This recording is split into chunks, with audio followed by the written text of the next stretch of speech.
A boarding pass glows on a phone screen. Behind it, a line of strangers shuffles toward a jet bridge, unaware. A gate agent's voice counts down the last call. Somewhere in that line, a man's thumb hovers over a green button he has no idea he's about to lose the right to press. His phone rings first, not a stranger's number, not an emergency line.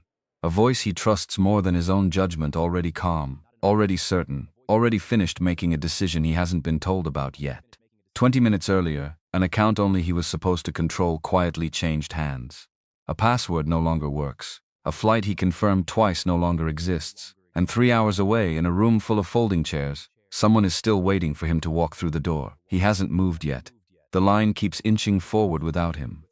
Somewhere behind that calm voice, a second plan, one nobody has found yet, is already sitting in writing, waiting for its moment. Darnell Cooper stood third in line at gate B14, boarding pass glowing on his phone, garment bag slung over one shoulder like a soldier's kit. 3 hours from now, he would be standing over his mother's grave. He didn't know that yet. He only knew the line was moving slow, the way lines always moved when a man needed them to move fast, and that somewhere behind him a stroller wheel kept squeaking against the tile in a rhythm that matched his pulse. His phone buzzed against his palm before he could pocket it. Jessica. He smiled without meaning to the reflex of 9 years of marriage and thought she was calling to tell him to text her the second wheels touched down. He answered mid-step, one foot already lifting toward the jet bridge. What came through the speaker wasn't a goodbye. It was a verdict. Delivered flat. Already decided. Already final. And it would take him the rest of the day to understand that the woman on the other end of that call had made her decision before she'd even dialed his number. Rewind 6 hours. Atlanta at 4 in the morning looked like a city holding its breath. Darnell moved through the dark house with the quiet efficiency of a man who had built his entire adult life on the principle that nothing should ever be left to chance twice. He was 41 years old, a senior operations director for a logistics firm that moved freight through half the Southeast, and the job suited him the way a good suit suits a man who's finally found the right tailor. He built systems. He built them to survive pressure, survive human error, to survive the exact kind of chaos that had put his mother in hospice 2 states away and his own week into a shredder of rescheduled meetings, and that instinct for systems didn't stay at the office.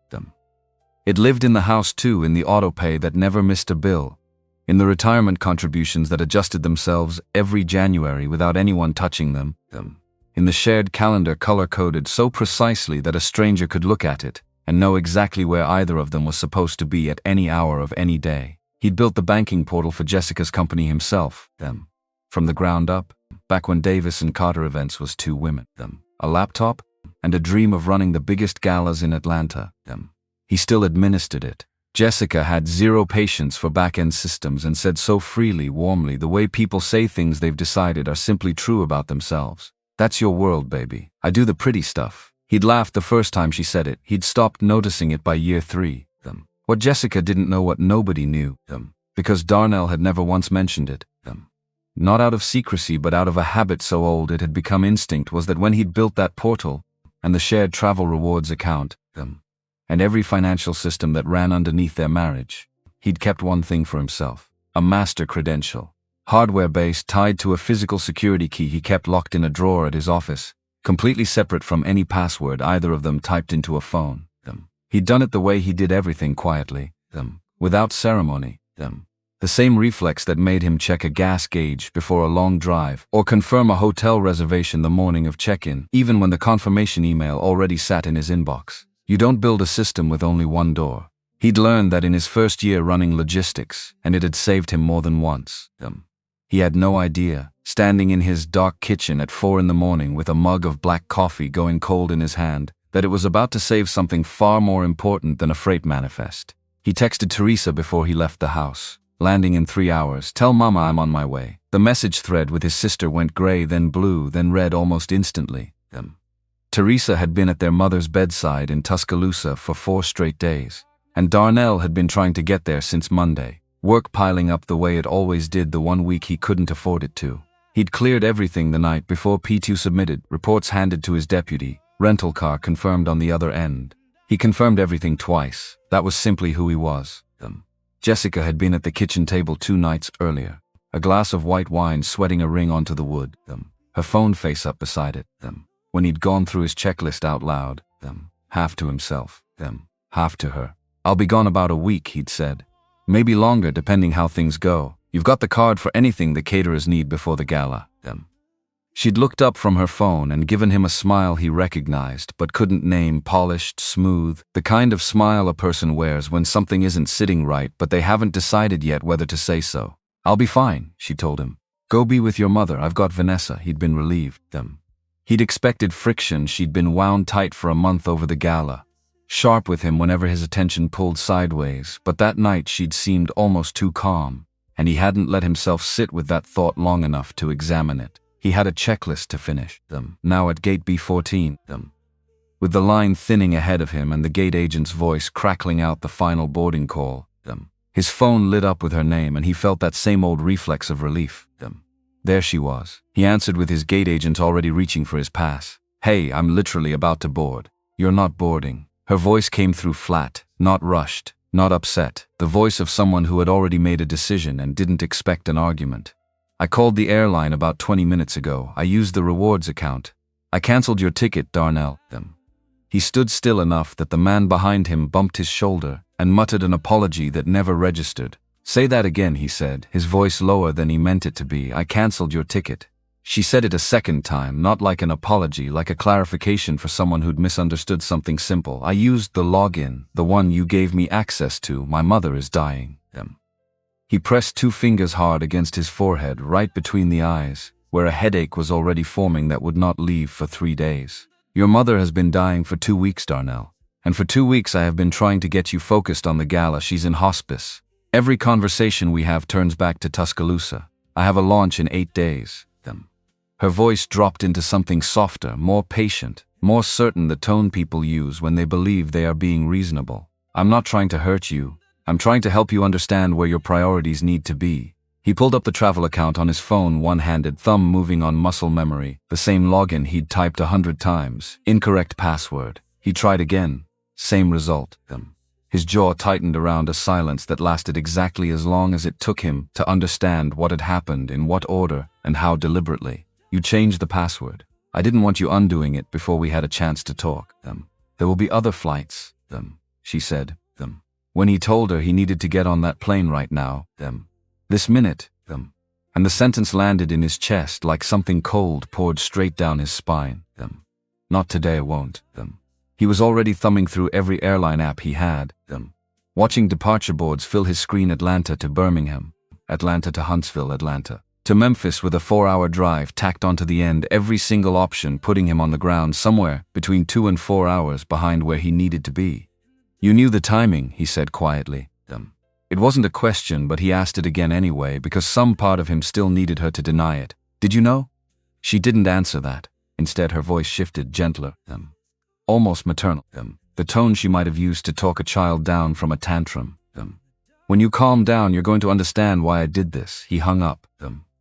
He called the airline directly and stood at the floor-to-ceiling window, while a representative named Marcus, an unbearable coincidence he would remember for years, a stranger's name that would follow him home like a burr caught in fabric, walked him through every option, in a kind, unhurried voice that made the whole thing worse. The earliest connection touched down in Birmingham at 2:40 in the afternoon. The service starts at noon, Darnell told him, and heard his own voice crack slightly on the word noon. I'm sorry, sir. I don't have anything that connects earlier. He thanked the man and ended the call, and stood there another moment with the phone loose in his hand, watching his plane push back from the jet bridge through. Glass so clean it looked like nothing at all was between him and the tarmac, and everything was. He called Teresa. She picked up on the second ring. And he could hear it immediately in the background, low organ music, the careful hush of people gathering. A door swinging open and shut somewhere behind her. Are you landing soon? She asked. Mama's been asking for you. His voice came out careful, holding something down with everything he had. I'm not coming. I'm still in Atlanta. I'm at the gate. Jessica canceled my flight. The silence on her end stretched long enough that he could count his own heartbeat inside it. What? The word came out sharp, then softer, then sharp again. 3 different women speaking through one voice in the space of a breath. Tell her I tried, he said. Tell her I was standing at the gate. He kept his own voice steady through sheer force, the same discipline that let him walk into a warehouse fire drill without flinching. Tell her I love her. Just make sure she knows. I'll tell her, Teresa finally said, her voice breaking into pieces he couldn't hold together over the phone. I'll tell her he didn't go home. He sat in a hard-armed airport chair for 20 minutes, phone face down on his knee, watching ground crews move equipment across the tarmac under a sky so pale and blue it seemed like a personal insult. And then he stood, picked up his bag, and walked to the rental counter on the ground level. The woman behind it asked if he was having a good morning. I need something with good highway miles, he said. I'm driving to Alabama tonight. Something in his face told her not to push further. She typed in silence and handed him a key card without another word about the weather or his plans. He left Atlanta at 6:47 that evening. No call to Jessica, no text. No note left anywhere she'd think to look. He got on I-20 West and drove, and the city fell away behind him in the dark like something he was almost grateful to leave. Teresa called around 7:30, just past Anniston, he told her when she asked where he was, and there was a long pause before she said, carefully, the service is done, but they haven't put her in the ground yet. Burial's in the morning, 8 o'clock, I'll be there, he said, and when she told him he didn't have to, he said it again, I'll be there, and she let it go with nothing but drive safe trailing behind her voice. The highway emptied out past 9, nothing but headlights and mile markers ticking through the dark. He didn't turn on the radio. He drove with both hands on the wheel and let the silence get as heavy as it wanted to, and somewhere around the Alabama line he found himself, thinking about his mother's hands the way she used to hold his face when he was small, both palms flat against his cheeks like she was checking he was really there. He thought about 6 weeks earlier, the last time he'd visited, how tired she'd been but still sharp, still watching the room even from the hospital bed they'd moved into her front parlor. She'd asked him quietly, once Jessica had stepped outside for air, are you all right, baby? I mean, really, he'd told her yes. He wasn't sure even now that had been true. He reached the cemetery at 7:53 in the morning, grass still wet with dew. The sky the soft, uncommitted gray of a morning that hadn't decided whether it would turn beautiful or stay cold. He parked along the gravel and walked toward a gathering of maybe 8 people, the Reverend, a handful of church friends, 2 cousins he recognized from a distance, and Teresa standing slightly apart from the rest, coat buttoned to her collar. She saw him first and moved without a word to make room beside her. The casket had already been lowered. White lilies, his mother's favorite, he knew without asking, lay arranged along the fresh-turned earth in a long, careful row, and he understood someone had made sure of that, had thought to bring lilies on a morning when almost nothing else had gone the way it should have. He stood with his hands loose at his sides and his face still, and he did not break down in front of the Reverend or his mother's church friends. He held it where it had been living since the airport, deep in his chest, and he said goodbye without making a sound. His cousins hugged him on the way out. The Reverend shook his hand and said something kind that Darnell heard but did not keep. Then it was only him and Teresa in the wet grass, her hand on his arm, the cemetery going quiet around them in a way that felt less like peace and more like the world simply running out of things to say. Teresa made coffee back at her house and didn't ask him what he was going to do, because she already knew he'd decided. He sat at her kitchen table and opened his laptop, but he didn't touch his email and he didn't look at his phone. He went straight to the business banking portal, the one he'd built, the one he'd maintained for 4 years because Jessica had never wanted to learn the back end, and typed in the administrator login that lived nowhere but inside his own head and the physical key locked in his office drawer. The dashboard loaded clean and familiar, and he began, very calmly to look. Back in Atlanta 3 days later he played the part well, quiet, polite. He answered Jessica's questions in short sentences, ate what she put in front of him, said thank you when she refilled his coffee, when she touched his shoulder and told him she was sorry for his loss, as if his mother had simply wandered off somewhere and gotten lost rather than been buried without her son present. He nodded and told her he was processing it. He was processing something. It just wasn't grief anymore. Grief had a shape he recognized from the cemetery. This was something else, colder, with edges. The house went quiet by 10 most nights. Jessica had always been a heavy sleeper, the kind who didn't stir for storms or sirens. And by 10:15 he could hear the faint hum of the white noise machine bleeding down through the bedroom ceiling. He waited another 15 minutes just to be sure. Then he opened his laptop at the kitchen table, poured a glass of water he never touched, and went to work in the dark, the refrigerator humming behind him.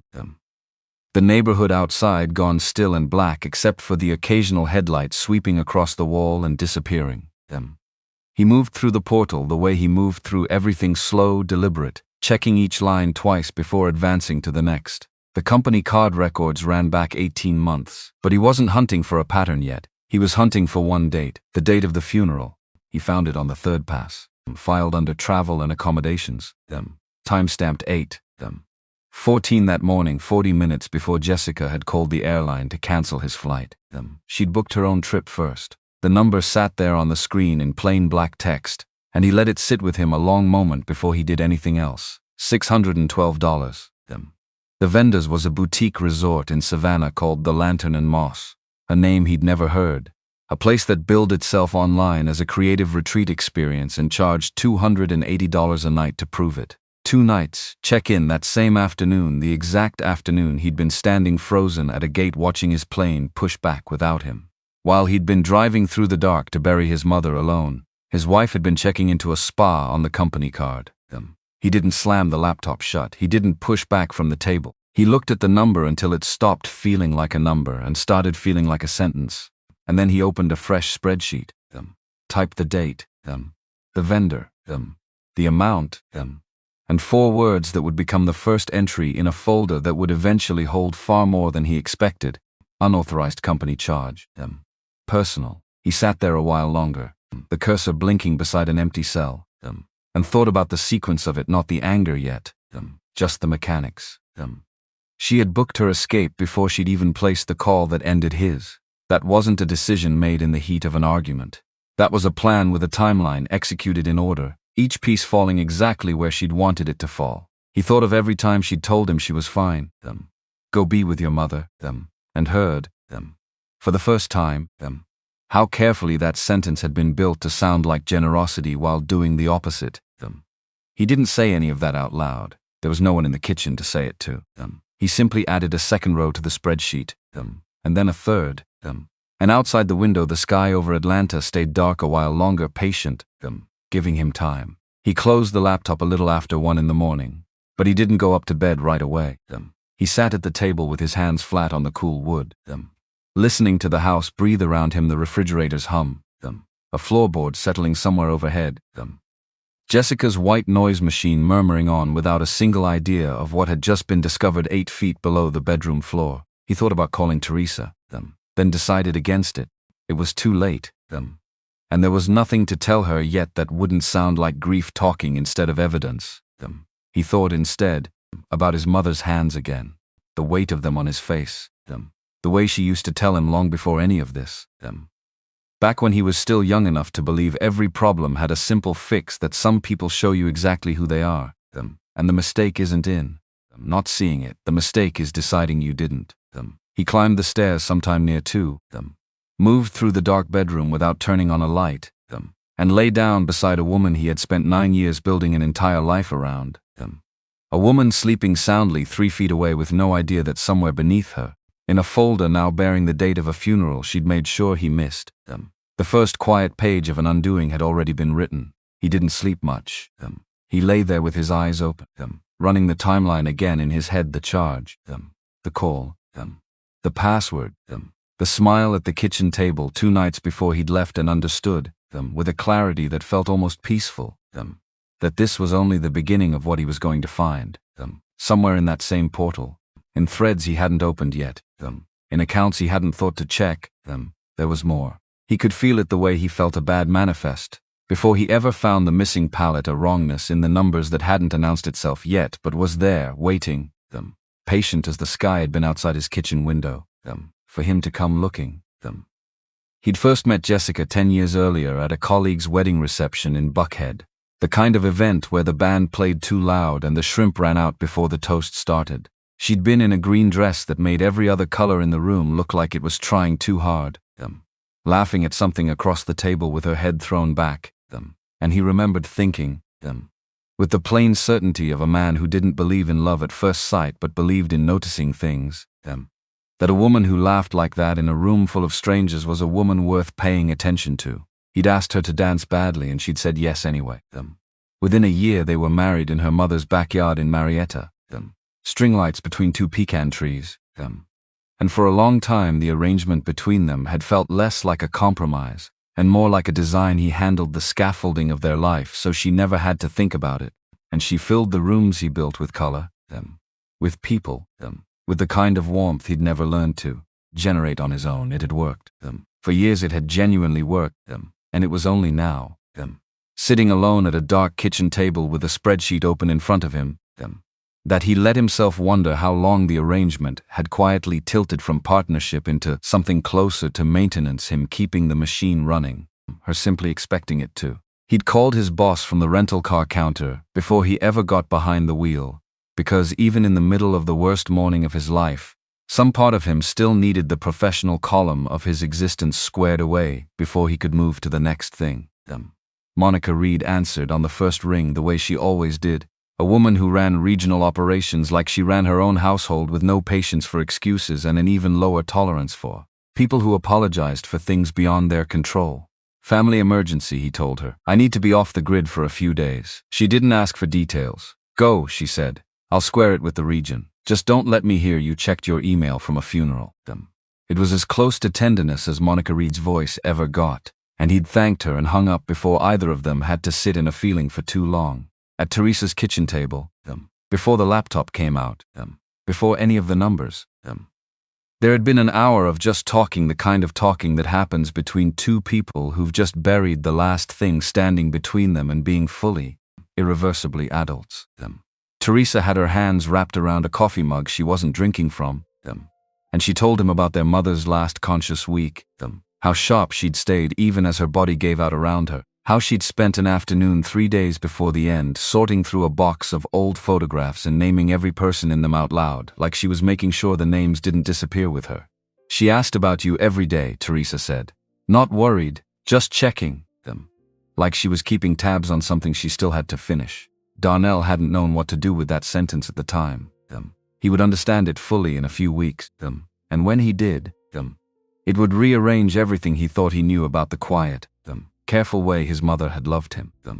The reverend at the graveside had kept his remarks short, the way Southern funerals sometimes do when the person being buried was more known for what she did than what she said. And the one line that stayed with Darnell afterward, repeating itself uninvited at odd hours for weeks, was the reverend's observation that Catherine Hill had spent her whole life teaching children how to read the world carefully, before anyone taught them how to read a book, that she believed understanding always had to come before trust, and trust always had to come before love, and that she had lived by that order her entire life without ever once explaining it to anyone who hadn't already figured it out on their own.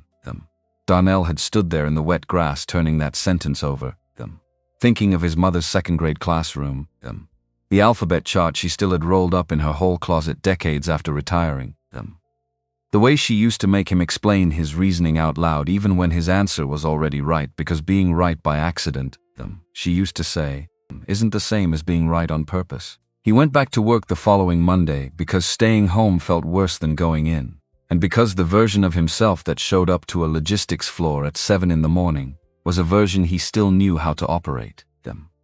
Cowworkers offered him the careful, overmanaged sympathy people offer men they respect but don't know how to comfort, a hand on the shoulder from his deputy, a card signed by the whole floor that he read once in his car and never mentioned again, a covered dish that appeared on his desk from someone in accounting he'd spoken to maybe 4 times in 6 years. Jessica sent none of that. Jessica made him dinner and asked about his day and touched his arm at the right moments with the practiced warmth of someone performing a role she'd rehearsed, rather than someone living inside a marriage that had just lost its center of gravity. And he ate what she made and said thank you and went to bed, and waited for the house to go quiet, because that was the only place left where the truth still lived unguarded. On the second night at the kitchen table, 3 days after the retreat charge, he didn't touch the banking portal at all. He sat with his hands flat on the wood and let himself remember instead. A Tuesday afternoon in 2nd grade when his mother, his own teacher for exactly one unbearable, wonderful year, a coincidence of school zoning neither of them had asked for, kept him after the bell to redo a math problem he'd gotten right by guessing. You got lucky, she told him, not unkindly, just factually, the way she told him everything. Lucky isn't a skill, baby. Show me how you'd get there if luck wasn't in the room. He'd resented it at 7 years old. He understood it now at 41, sitting in his sister's borrowed silence with a folder open on his laptop that held nothing yet but a single flagged charge that his entire career, his entire marriage, his entire instinct toward double-checking everything twice, had been built on that one afternoon, on a woman who refused to let him mistake convenience for certainty. He thought, not for the first time that week, that she would have found this whole situation almost unbearably confirming, not the specific betrayal, just the shape of it. The idea that someone you loved could smile at you across a kitchen table while already deciding quietly to leave you standing at a gate. He didn't cry that second night either. He'd promised himself he wouldn't. Not in this house. Not with Jessica sleeping 30 feet above him, with no idea her marriage had already started dying somewhere she couldn't see it, but on the drive back to Atlanta 2 days later, alone on I-20 with nothing but taillights and static for company. He pulled onto the shoulder just past the Alabama line, put the car in park, and let it happen all at once. Not for long. 4 minutes, maybe 5. His forehead against the steering wheel. His shoulders shaking with something that had been waiting, since the moment his plane pushed back from the gate without him on it. When it passed, he sat up, wiped his face with the heel of his hand, checked his mirrors out of pure reflex, and pulled back onto the highway like nothing had happened at all. Because in the version of himself he needed to be for the next several weeks, nothing could be allowed to have happened. Grief was a door he could open for exactly 5 minutes at a time. Everything else needed him steady. By the end of that first week, the folder on his laptop had grown a second entry, a line item he hadn't fully investigated yet.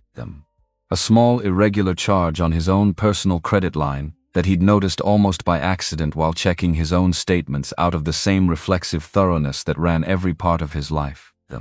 A line he didn't yet understand, but that sat wrong in his stomach the same way the Savannah charge had a wrongness he recognized before he could name it. He didn't chase it that night. He was tired in a way that went past sleep. The kind of tired that lived in the joints. And some instinct told him this particular thread needed daylight and a clear head. Not 1 in the morning and a heart still raw from a highway shoulder outside Anniston. He closed the laptop, set his glass of untouched water in the sink, and stood at the kitchen window a while. Looking out at a backyard he and Jessica had planted together their second year of marriage. As a lease she'd picked out. A patio he'd poured the concrete for himself on a weekend in April, because a contractor would have charged them $4,000 for something he could do in 2 days with a rented mixer and a level. He thought about how much of this house he had built with his own hands, literally and otherwise, and how strange it was to stand inside it now, in the dark, feeling less like a husband than an auditor, a man conducting a slow, patient inventory of everything he'd assumed was solid, only to discover that solid had never meant the same thing to both of them. He thought about his mother's photographs, about Teresa's voice describing a woman naming faces out loud like she was racing against time to make sure nothing important got lost.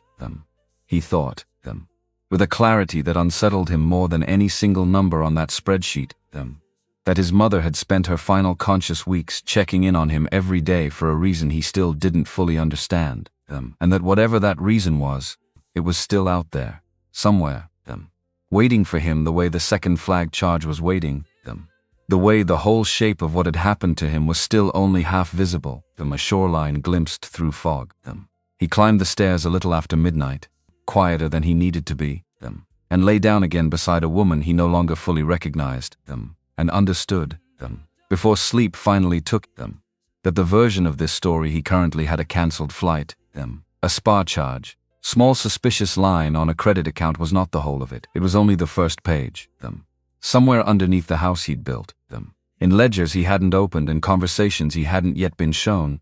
The rest of it was still waiting, patient, exact, and closer than he knew. Dakot Domkong 7.071 Jimbang Komkutut, Komfai Uklu. Delafun Tip Noi Huiband in Noivadwan Da Hui Chukda, Theodung Miked, Kom Lup Kowi Ku. He'd first met Jessica 10 years earlier at a colleague's wedding reception in Buckhead, the kind of event where the band played too loud and the shrimp ran out before the toast started. She'd been in a green dress that made every other color in the room look like it was trying too hard, laughing at something across the table with her head thrown back, and he remembered thinking with the plain certainty of a man who didn't believe in love at first sight but believed in noticing things, That a woman who laughed like that in a room full of strangers was a woman worth paying attention to. He'd asked her to dance badly and she'd said yes anyway. Within a year they were married in her mother's backyard in Marietta, string lights strung between two pecan trees, and for a long time the arrangement between them had felt less like a compromise and more like a design. He handled the scaffolding of their life so she never had to think about it, and she filled the rooms he built with color, with people, with the kind of warmth he'd never learned to generate on his own. It had worked. For years it had genuinely worked. And it was only now, sitting alone at a dark kitchen table with a spreadsheet open in front of him, that he let himself wonder how long the arrangement had quietly tilted from partnership into something closer to maintenance, him keeping the machine running, her simply expecting it to. He'd called his boss from the rental car counter before he ever got behind the wheel, because even in the middle of the worst morning of his life, some part of him still needed the professional column of his existence squared away before he could move to the next thing. Monica Reed answered on the first ring the way she always did, a woman who ran regional operations like she ran her own household, with no patience for excuses and an even lower tolerance for people who apologized for things beyond their control. Family emergency, he told her. I need to be off the grid for a few days. She didn't ask for details. Go, she said. I'll square it with the region. Just don't let me hear you checked your email from a funeral. It was as close to tenderness as Monica Reed's voice ever got, and he'd thanked her and hung up before either of them had to sit in a feeling for too long. At Teresa's kitchen table, before the laptop came out, before any of the numbers, there had been an hour of just talking, the kind of talking that happens between two people who've just buried the last thing standing between them and being fully, irreversibly adults. Teresa had her hands wrapped around a coffee mug she wasn't drinking from, and she told him about their mother's last conscious week, how sharp she'd stayed even as her body gave out around her, how she'd spent an afternoon 3 days before the end sorting through a box of old photographs and naming every person in them out loud, like she was making sure the names didn't disappear with her. She asked about you every day, Teresa said, not worried, just checking, like she was keeping tabs on something she still had to finish. Darnell hadn't known what to do with that sentence at the time.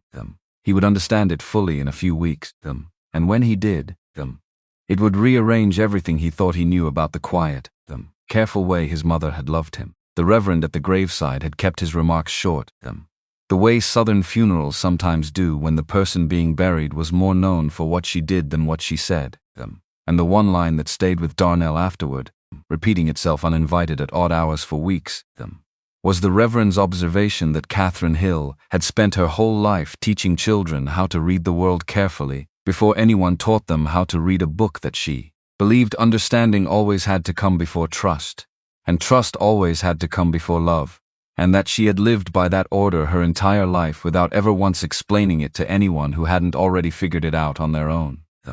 Darnell had stood there in the wet grass turning that sentence over, thinking of his mother's second-grade classroom, the alphabet chart she still had rolled up in her whole closet decades after retiring, the way she used to make him explain his reasoning out loud even when his answer was already right, because being right by accident, she used to say, isn't the same as being right on purpose.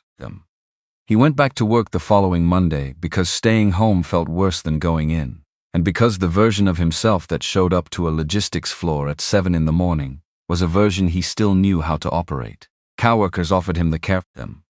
Overmanaged sympathy people offer men they respect but don't know how to comfort a hand on the shoulder from his deputy, a card signed by the whole floor that he read once in his car and never mentioned again, a covered dish that appeared on his desk from someone in accounting he'd spoken to maybe 4 times in 6 years. Jessica sent none of that.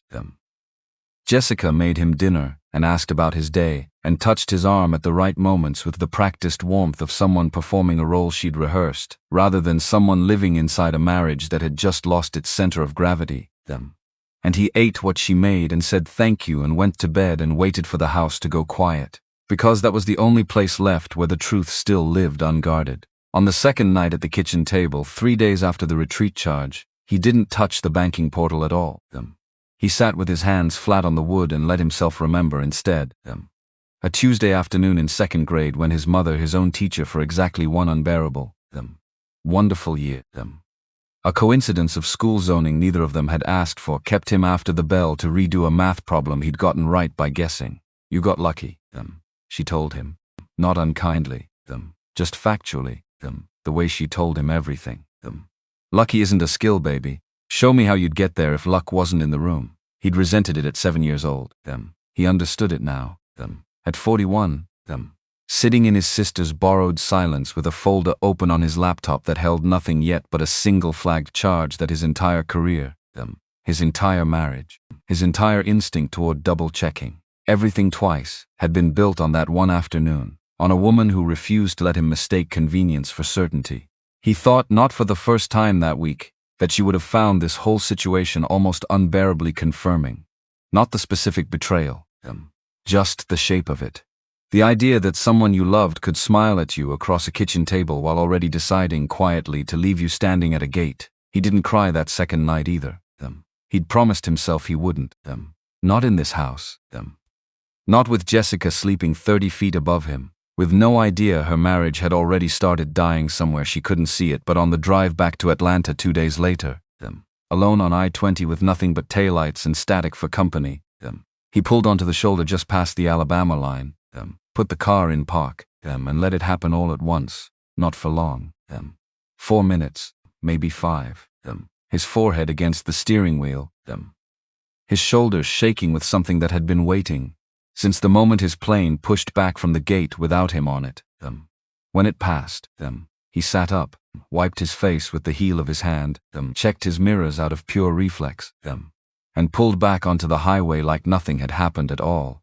Because in the version of himself he needed to be for the next several weeks, nothing could be allowed to have happened. Grief was a door he could open for exactly 5 minutes at a time.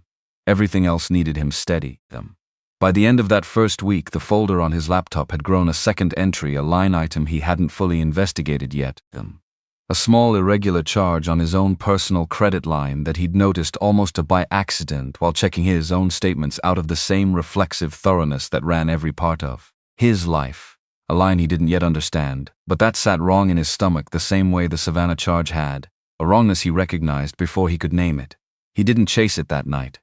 He was tired in a way that went past sleep, the kind of tired that lived in the joints, and some instinct told him this particular thread needed daylight and a clear head, not 1 in the morning and a heart still raw from a highway shoulder outside Anniston. He closed the laptop, set his glass of untouched water in the sink, and stood at the kitchen window a while, looking out at a backyard he and Jessica had planted together their second year of marriage, as a lease she'd picked out, a patio he'd poured the concrete for himself on a weekend in April, because a contractor would have charged them $4,000 for something he could do in 2 days with a rented mixer and a level. He thought about how much of this house he had built with his own hands, literally and otherwise, and how strange it was to stand inside it now, in the dark, feeling less like a husband than an auditor, a man conducting a slow, patient inventory of everything he'd assumed was solid, only to discover that solid had never meant the same thing to both of them. He thought about his mother's photographs, about Teresa's voice describing a woman naming faces out loud like she was racing against time to make sure nothing important got lost.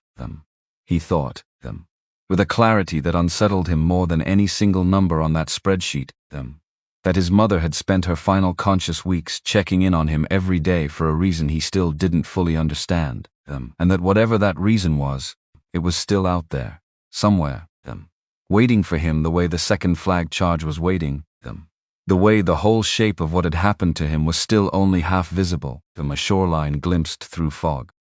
He climbed the stairs a little after midnight, quieter than he needed to be, and lay down again beside a woman he no longer fully recognized, and understood, before sleep finally took him, that the version of this story he currently had a cancelled flight, a spa charge, small suspicious line on a credit account was not the whole of it. It was only the first page, somewhere underneath the house he'd built, in ledgers he hadn't opened and conversations he hadn't yet been shown.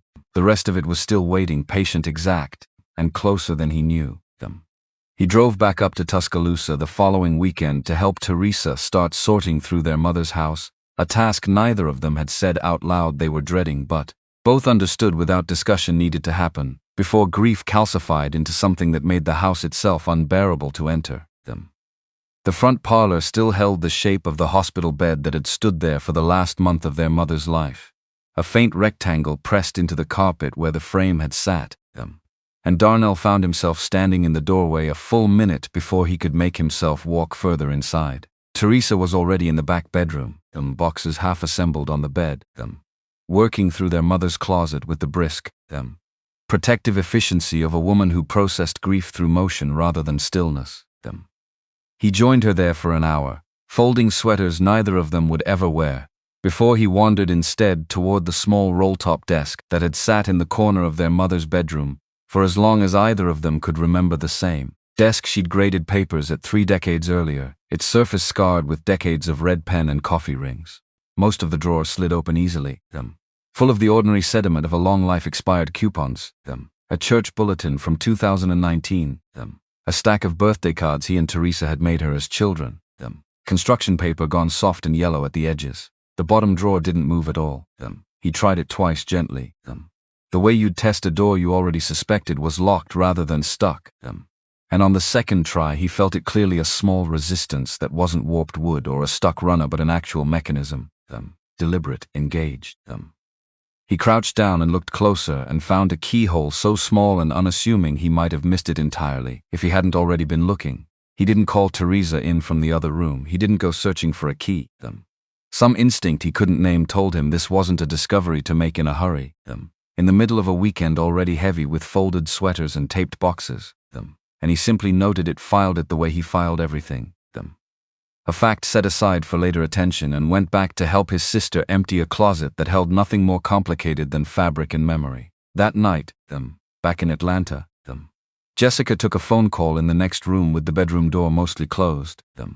Her voice pitched low enough that he couldn't make out words. Only rhythm, the particular cadence of a conversation being managed rather than simply had. Pauses that felt curated. A laugh at one point that arrived a half second too late to be spontaneous. He didn't press his ear to the door. He didn't need to. Whatever it wasn't his to overhear yet, and some part of him understood. With the same instinct that had told him to leave the locked drawer alone. That patience would eventually hand him more than eavesdropping ever would.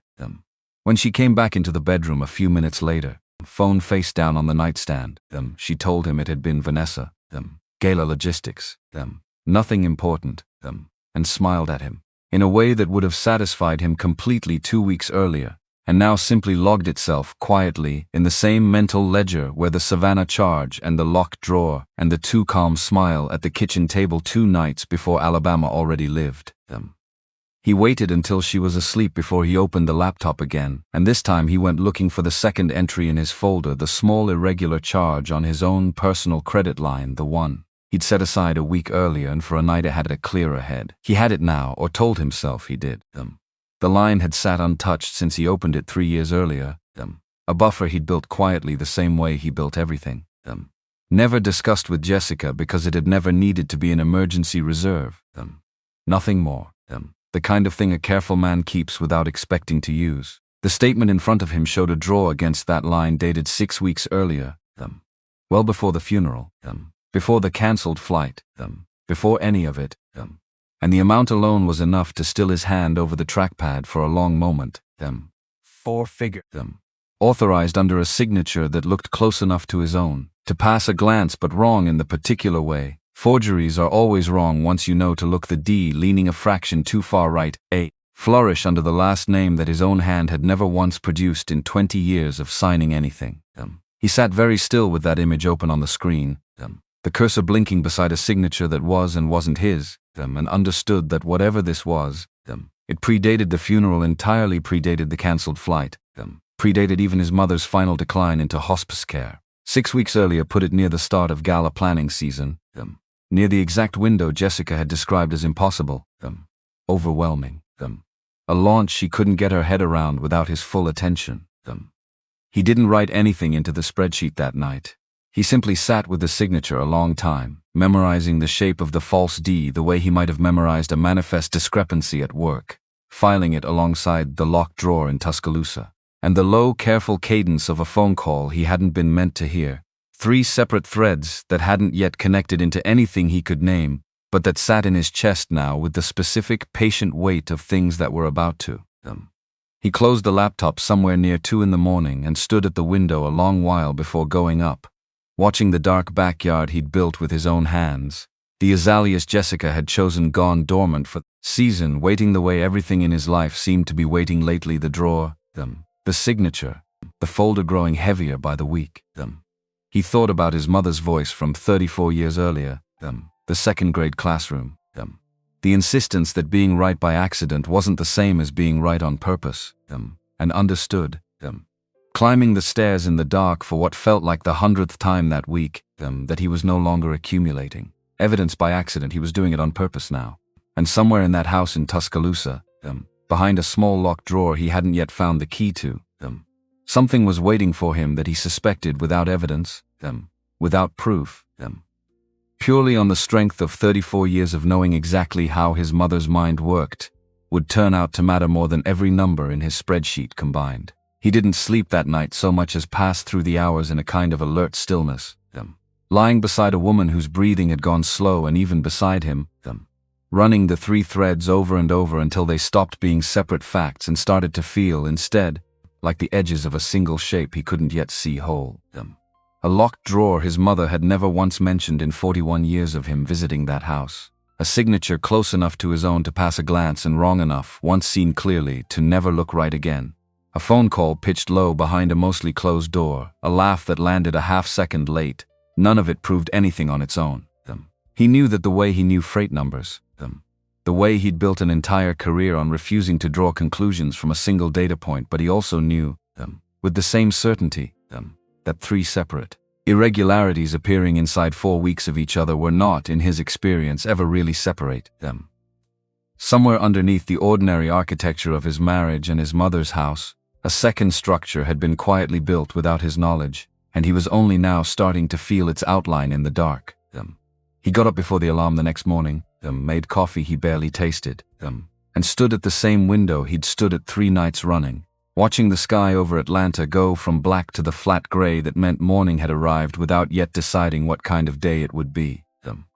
He thought about the drawer waiting 150 miles north of him, patient in a way his mother herself had always been patient, not passive, never passive, but exact, willing to wait for precisely the right moment before revealing what she'd built. He thought about the false signature sitting in a folder on his laptop, about the phone call he hadn't been meant to hear, about a wife sleeping soundly upstairs who believed, as far as he could tell, that her husband was simply grieving quietly in the kitchen most nights, working through loss the slow, private way men like him always worked through things. She had no idea how close she was standing to the edge of something.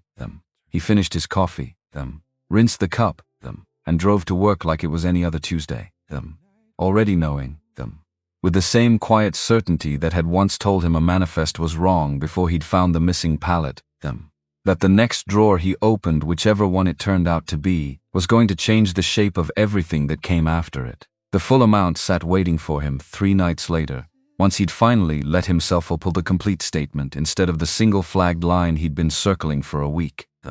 $11,400, drawn against the personal credit line in 3 separate transactions spread across 10 days, each one authorized under that same forged signature with its telltale rightward lean, each one routed straight into the vendor accounts for Davis and Carter Events, a venue deposit, a lighting contract, a down payment on linens that cost more per table than his first car had cost outright. He traced each transaction back to its destination with the same patience he used to trace a shipment gone missing somewhere between a warehouse in Keene and a loading dock in Charlotte. And what he found at the end of the trail wasn't confusion. It was a gala, the same gala Jessica had told him, 2 nights before he left for Alabama, that she needed his full attention for. She'd gotten it. She'd simply taken it from an account he didn't know she could reach, under a name that wasn't quite his, and never once mentioned it across 3 weeks of dinners where she asked about his day like a woman with nothing on her conscience. He didn't confront her that night or the next, and he was starting to understand something about himself in the process, that the version of him capable of standing at a gate and losing a flight to grief was not the same version now capable of sitting 3 feet from a forged signature and saying nothing. He'd built his whole career on the belief that you didn't move until you had the full manifest in front of you, every pallet accounted for, every discrepancy, traced to its source before you assigned blame to a single warehouse worker. This was the same instinct, just aimed somewhere it had never had to point before. He kept eating her dinners. He kept saying thank you, them. Monica Reed caught it before anyone else did. The way people who run large operations tend to notice small drops in a familiar rhythm before those drops become visible to anyone less attentive. She called him into her office on a Tuesday, closed the door, and didn't dress it up with small talk. "You're here," she said, "but you're not here, them. I've watched you run circles around men twice your experience for 6 years, and this week you missed a manifest error a first year could have caught." He started to apologize and she waved it off before he finished the sentence. "I'm not writing you up. I'm asking if you need more time."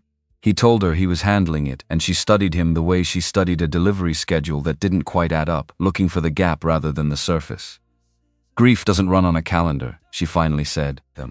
"Whatever this is, take what you need. Just don't let pride cost you something you can't get back later." He thanked her and left her office with a strange, unexpected weight lifted slightly off his chest, not because she'd solved anything, but because for the first time in weeks, someone outside his own head had looked at him closely enough to notice something was wrong, and hadn't needed him to explain it to believe it. And every night after the white noise machine kicked on upstairs, he kept adding rows to a spreadsheet that had stopped feeling like an investigation and had started to feel like a manifest of an entirely different kind of shipment, one that had been quietly leaving his life for longer than he'd wanted to admit. The fourth night nearly ended everything before it started. He'd been at the kitchen table past 1 in the morning, deep enough into the vendor records that he didn't hear the floorboard on the stairs until it was almost too late, and when the hallway light above him flicked on he had exactly 2 seconds to close the laptop and sit back, with his hands folded like a man doing nothing more than staring at his own reflection in a dark window. Jessica came down in her robe, hair pushed back, blinking against the kitchen light he hadn't bothered to turn on. "Why are you still up?" Her voice carried more curiosity than suspicion, at least on the surface, and he answered before the silence could stretch long enough to become its own kind of evidence. "Couldn't sleep, reviewing some emails before tomorrow's shipment call." She studied him for a second longer than felt entirely comfortable, then crossed to the refrigerator for a glass of water, and in the reflection of the microwave door he watched her watch him a moment, before she turned and went back upstairs without another word. He sat very still for a full minute after her footsteps faded, heart going harder than he wanted to admit, and understood with total clarity that whatever margin he had left to work in was thinner than he'd assumed. He would need to move faster. He would also need to be smarter about when. He started running the numbers only on the 2 nights a week Jessica had late client dinners, when he could count on the house being empty until well past 10 and didn't have to gamble on a hallway light catching him mid-thought. It slowed him down. It also, he noticed, made him careful in a way that felt less like fear now and more like discipline, the same discipline that had once made him double-check a shipment count, even when the first pass had already come back clean. A week after the near-miss, she asked him over breakfast, almost offhand, stirring cream into her coffee without quite looking at him, whether he'd been sleeping. "You've seemed distracted," she said. "Is it your mom?" He told her it was, because it wasn't entirely a lie, and watched her nod and let the subject drop with the easy relief of a woman who preferred not to press further into an answer that satisfied her. He understood, watching her go back to a coffee, that grief had become a remarkably convenient explanation for a household to live inside, one nobody questioned too hard, one that covered almost anything he needed it to cover, at least for a while longer. It was 2 nights after that near miss, working later than usual because he'd waited even longer than 15 minutes to be sure the house had gone fully quiet, that he found the thread he hadn't known to look for. He'd built the communication feature inside the banking portal years earlier as a small, almost throwaway convenience, a place for Jessica and Vanessa to leave notes on charges for the accountant, something neither of them had used with any consistency in the 2 years since he'd built it. He clicked into it now on instinct alone, following the same charge trail that had already led him to the forged signature, and found a thread attached to the Savannah retreat booking that stopped him with his hand still on the mouse. The first message was from Vanessa, timestamped the morning of the funeral, before the service had even begun. "Go ahead and use the company card for the retreat. I'll categorize it under client development. Won't show up where he can see it." He read it once, then made himself read it again slower, because some part of him wanted it to say something different the second time and it never did. Jessica's reply came 20 minutes later. You sure he's going to be in Alabama? He might check. And Vanessa's answer arrived fast, almost eager. He's going to be a mess. He won't be checking anything. Even if he does, it'll be buried. Just go. There was a gap in the thread after that. Almost 2 hours of nothing. And Darnell understood, looking at the timestamps, that the silence sat directly over the exact window in which he'd been standing at Gate B14 hearing. His flight had already been cancelled. When Jessica's message finally appeared again, it read like something typed by a woman who had just hung up a phone call and needed somewhere to put the adrenaline. I went ahead and cancelled the flight. He needs a wake-up call. He's been impossible since she got sick. He sat with that sentence longer than he'd sat with anything since the forged signature, because it did something the numbers hadn't managed to do. Numbers were abstractions until he traced them somewhere. This wasn't abstract.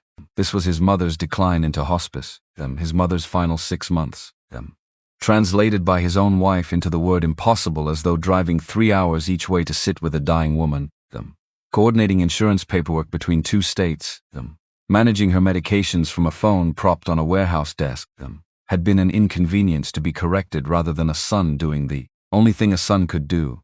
He read Vanessa's response below it and felt something in his chest go very cold and very still at the same time. Good. He needs to understand who his priority is. This will fix it. The rest of the thread was logistics, a note about a client dinner, a question about seating charts, but he'd already found what mattered. He took a screenshot of every message, every timestamp, and saved them into the same secure folder where the forged signature already lived, a folder he'd started naming, without quite deciding to, after the date of a funeral his wife had made sure he missed. He sat back from the laptop and looked at the dark kitchen window and understood, for the first time with total certainty rather than suspicion, that Vanessa Carter hadn't stumbled into this after the fact. She hadn't heard about the cancellation and failed to stop it.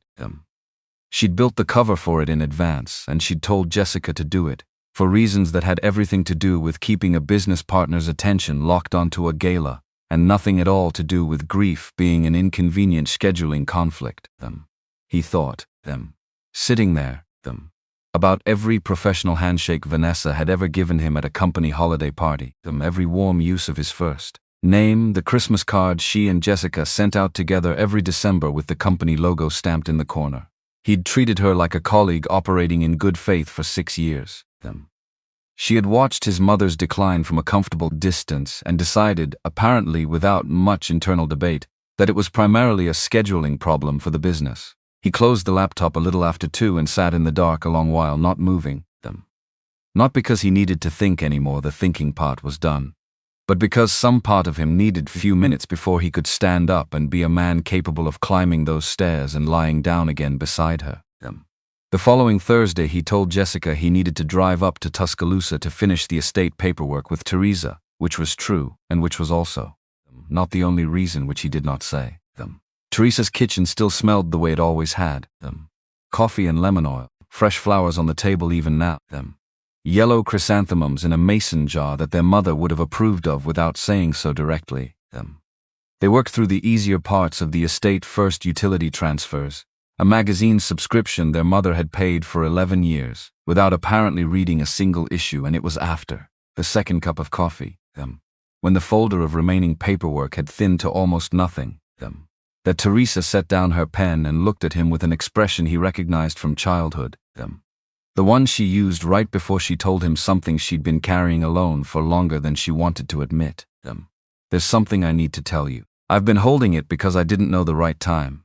I think the right time is now.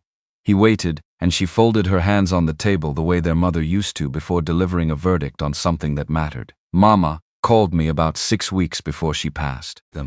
Not you. She said she was worried about Jessica. Not in a vague way. Mama wasn't vague about anything. She thought Jessica was planning something involving the house. She didn't use the word scheming, but that's what she meant. He sat with that a long moment, thinking of the locked drawer in the roll-top desk upstairs, the one he hadn't mentioned to Teresa yet because some part of him had wanted to hold it a while longer as his own. She never told me, he finally said. She didn't want to upset you while she was still sick, Teresa answered. You know how she was. She wasn't going to drop something like that on you and then not be around to help you deal with it. He asked if there had been anything else. And Teresa reached across the table to a second stack of papers she hadn't yet explained. pulled out a manila envelope sealed with a metal clasp, his own name written across the front in their mother's careful, teacher's cursive hand, just 3 words, for Darnell. Eventually, I found this in her desk, Teresa said, in the locked drawer. The key was in her Bible, you know, the one on the nightstand. He undid the clasp with hands steadier than he expected. Given everything. And inside found legal documents thick enough that he recognized the weight of them before he'd read a single line, a trust amendment. Formal language. Notarized. Dated 8 months before their mother's death. The house he and Jessica lived in, the one that had always felt entirely his without his having thought much about the legal architecture underneath it, had been held for years inside the Cooper family. Trust, a fact he'd known the way you know the foundation of a house is concrete without ever having thought much about the mix.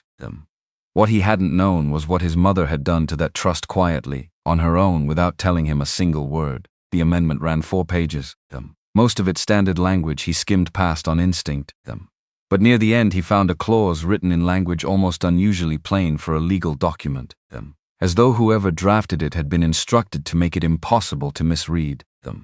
If a spouse was demonstrated to have acted against the family's interests during a period of medical crisis or bereavement, sole authority over the trust property would revert entirely to the. He read it a second time, then a third. He set the pages flat on Teresa's table and pressed his palm against them, the way you'd press a hand against something to make sure it was still solid, and understood. Sitting in his sister's kitchen with yellow chrysanthemums nodding slightly in the draft from the ceiling vent, that his mother had known. Not in the way you know something someone told you. In the deeper way, the way she had always known things about people, quietly, without ever making a scene about it. She had watched Jessica for 9 years and seen something he'd been standing too close to see clearly. And then, while she was dying, without a single lecture, without ever forcing him to defend his marriage in her final months, she had simply fixed it. She hadn't warned him. She had built a door that only opened if it needed to, and left the key with someone she trusted to hand it to him at exactly the right moment. She never said a word to me, he said again. Quieter this time, and Teresa reached over and put her hand on his. She said enough, his sister told him, and he found, for the first time since the airport, that he believed something completely without needing a single number to confirm it. Before he drove back to Atlanta that afternoon, he asked Teresa if she'd mind if he went out to the cemetery alone. She didn't ask why. She just handed him her car keys instead of letting him take his own, told him to take whatever time he needed, and went back to the estate paperwork like she already understood. This wasn't a stop that needed company. The grass had started to fill in over the disturbed earth since the burial. Not fully, but enough that the mound had begun to soften into the shape of the ground around it. And he stood there a long moment before he crouched down in front of the plain temporary marker the cemetery had staked into the dirt until the real headstone came in. He hadn't spoken to her out loud since the morning of the funeral, hadn't let himself, and now, alone with no one to perform composure for, he found the words came slower than he expected, thinner, more honest than anything he'd said to Victor or Teresa, or the reflection in his own bathroom mirror. I found the envelope, he told her. I read it twice before I believed it. He was quiet a moment, running his palm flat against the cool grass the way she used to run her palm flat against his cheek. You knew, the whole time you were sick, you were still watching, still building something, and you never made me carry it until you were ready to hand it to me clean. He thought about the second-grade classroom again. Lucky isn't a skill, and felt something loosen in his chest that had been locked tight since Alabama, not relief exactly, but something adjacent to it, the particular ache of finally being understood by someone who could no longer answer him back. I'm not going to waste what you built me, he said, quiet enough that even the wind barely carried it. I promise you that. He stayed another few minutes, said nothing else, and drove back to Teresa's with the windows down the whole way, letting the cold air do something the silence in his own head hadn't managed to do on its own. He didn't go to a lawyer immediately. That wasn't how he operated, and this was too large a thing to move on without being certain first. The same discipline that had kept him from confronting Jessica the night he found the forged signature kept him now from calling Victor Bryant the moment he got back to Atlanta. He spent one more evening at his own kitchen table, this time not investigating anything new but organizing everything he already had into a single folder with a clear structure.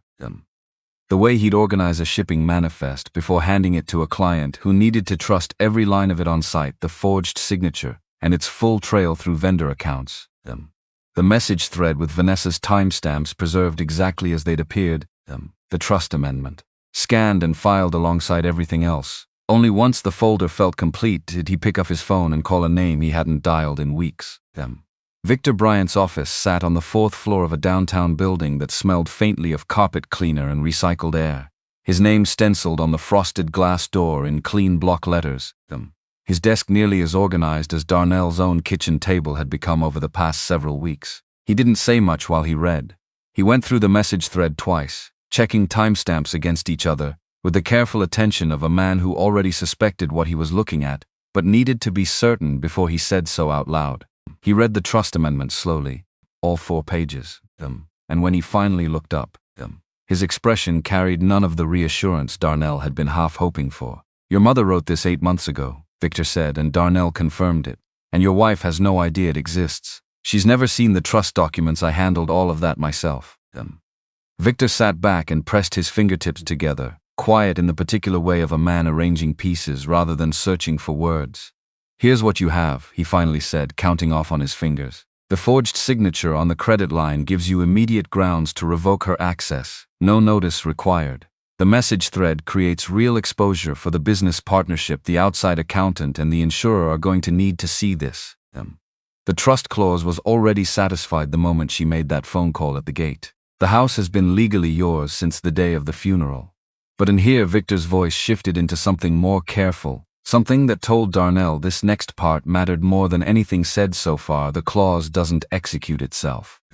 You'll need to petition the trust's independent trustee, formally, with documentation, inside a 30-day window from the triggering event, and you should expect the other side to fight it, if they're smart, and if someone advises them to, they'll go after the amendment's validity itself, argue your mother wasn't of sound mind when she signed it, given how sick she already was. That's not a guaranteed loss for you. But it's not a guaranteed win either. You need to be ready for that fight before you ever sit down with her." Darnell left the office with the folder heavier than when he'd walked in, not in weight but in what it now represented, not just evidence of what had already happened, but a warning about what might still be coming.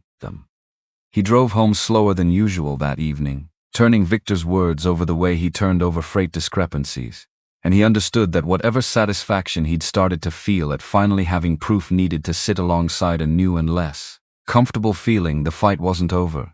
In some ways, if Victor was right, it hadn't even started. There was one more exchange in that office that stayed with him longer than the rest. He'd asked Victor, almost as an afterthought on his way out the door, what happened if the contest succeeded, if a judge or the trustee sided with whatever argument Shirley's lawyer eventually built. Victor hadn't softened it. Then the amendment gets set aside, and the house reverts to being treated as marital property in the divorce, split the way any other asset would split.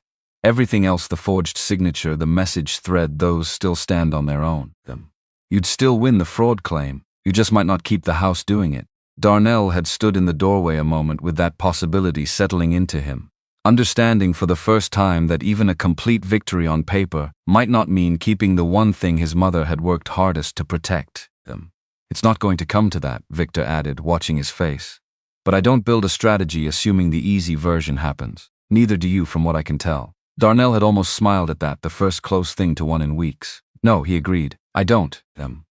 He went to see Shirley Allen 2 days later, on a Wednesday afternoon, driving out to the brick house in Decatur with rose bushes lining the front walk and a welcome mat that read "Blessed" in faded gold script. He'd been inside that house dozens of times across 9 years of marriage. He knew where she kept the good china, knew she took her coffee with too much cream, knew she called Jessica every morning before 10 without fail. He also knew, with a clarity that had only sharpened in the past month, that in 2 years of his mother's decline, Shirley had never once asked him how she was doing. Not a phone call, not a card, not a passing question at Thanksgiving. He'd noticed it at the time and filed it away without comment, the way he filed everything. She opened the door in a house dress, arms already out for a hug that smelled like powder and something floral, pulling him inside before he'd finished saying hello. She had sweet tea ready without being asked, set the flowers he'd brought into a vase like he was a regular visitor arriving at a regular. hour waved him toward the living room couch beneath a family photo of Jessica in her college graduation gown with Shirley standing proud beside her, no one else in the frame. They talked about his mother for a few minutes, or rather Shirley talked, offering surface-level condolences before redirecting smoothly toward the gala, toward how hard Jessica had been working, toward how the business was really finding its footing this year. It didn't take long for the rest of it to surface on its own. "I told Jessica she needed to do something," Shirley said, settling back into her chair with the ease of a woman about to share an opinion she'd been holding for a while. "Get your attention back where it belonged. I love you, Darnell, you know I do. But a man pulled away from his wife for 2 solid months, that's a problem that needs addressing." 2 months, Darnell repeated quietly, and Shirley nodded like he'd confirmed something rather than questioned it, at least. "She was practically running that whole business alone while you were up and down to Alabama every other week. I told her, Jessica, you need to do something dramatic. Make them see a little tough love never hurt anybody." He looked past her at the welcome mat visible through the open front door and thought, without saying it, that the word blessed had never sat quite so strangely in a doorway before. "She loves you," Shirley added, as though love were the bracket wide enough to make all of it acceptable: the missed funeral, the locked account, the forged signature, the message thread, the retreat charged to a business her mother had never once shown interest in beyond how it reflected on her daughter. "She just needs to feel like a priority. That's not too much to ask." He drove back into Atlanta with that sentence circling in his head. And it was still circling 3 nights later when Jessica caught him off guard at the bathroom sink, toothbrush in hand, asking with a casualness that felt just a half-degree too deliberate whether he'd talked to a lawyer about the estate yet. He told her Victor was helping settle a few things, which was true enough to survive her gaze, and watched her study him in the mirror a beat longer than the question required. "You've been different since Alabama," she said. "Not bad different, just far away." He rinsed his toothbrush and told her grief did that to people, and she nodded slowly, unconvinced in a way she didn't voice, and went back to bed. He stood alone at the sink a while after she'd gone, looking at his own reflection, thinking that some part of her had clearly begun sensing a shift in the air, even if she couldn't name its shape yet, the way animals go quiet before weather they can't see coming. It didn't change anything he'd already decided. It only confirmed, once more, that the window Victor had warned him about was closing from both directions at once, and that whatever happened Saturday needed to happen exactly the way he'd built it, with nothing left loose enough for her instincts to grab onto first. He didn't tell her what he knew.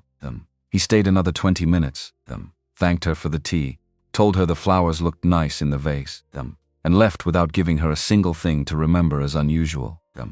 He drove 2 blocks to a gas station, sat in the parking lot with the engine off, and typed 2 sentences into the notes app on his phone. Shirley confirmed she instructed Jessica to do something dramatic about divided attention during his mother's illness. Describes his mother's decline as 2 months of inconvenience to the marriage. What he didn't see, because he had no reason yet to look for it, was Shirley picking up her own phone the moment his car cleared the driveway, dialing a number she kept saved under the name of the family's longtime attorney rather than a friend's, some instinct in her, already sensing, without proof, that something about her son-in-law's visit hadn't felt like an ordinary condolence call. Lorraine Mitchell answered on the second ring. "I think something's being put together," Shirley told her, "and I don't know what yet, but I want us ready before it lands." Teresa called him that same evening, before he'd even made it back onto the interstate, worried in the particular way she got worried when she hadn't heard from him in a few hours and had spent that silence imagining worse things than the truth. He told her about the visit, about Shirley's tough love, about the welcome mat and the word blessed sitting strangely in that doorway. Teresa was quiet a moment, and when she spoke again her voice had lost its usual brisk certainty. "Mama never liked her, you know." Shirley never said it outright, but I could tell. She always said a woman who talks that sweet about her own daughter usually isn't being honest with anybody, including herself. Darnell hadn't heard that particular observation from his mother directly, but it sounded exactly like something she would have noticed and never mentioned, filed away the way she filed everything, waiting for a moment when it might matter. "Do you think Shirley knows what's coming?"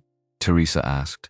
He told her the truth, which was that he didn't know, but that some instinct told him a woman who called her daughter every morning before 10 wasn't going to stay uninvolved once she sensed something in the air. Then be careful, Teresa said. Not of Jessica, of her mother. Women like that don't fight fair, and they don't fight alone. He came home that evening and found Jessica in the kitchen already. An unusual hour for her to be cooking rather than out at a client meeting or a vendor walkthrough.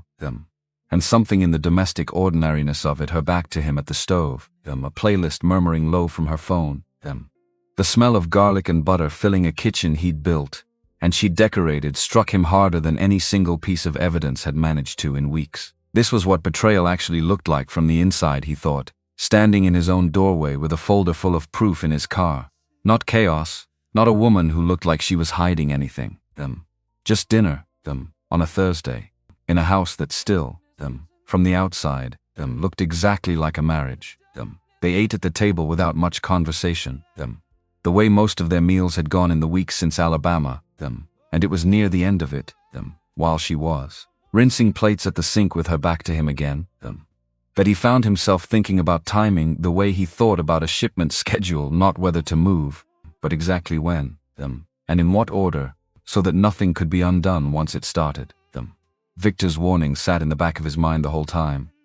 The 30-day window, the possibility of a contest he'd need to be ready for, and he understood that whatever he set in motion next couldn't simply be an act of anger. It needed to be built the way everything else in his life was built, sequenced, documented, and airtight before the first domino ever fell.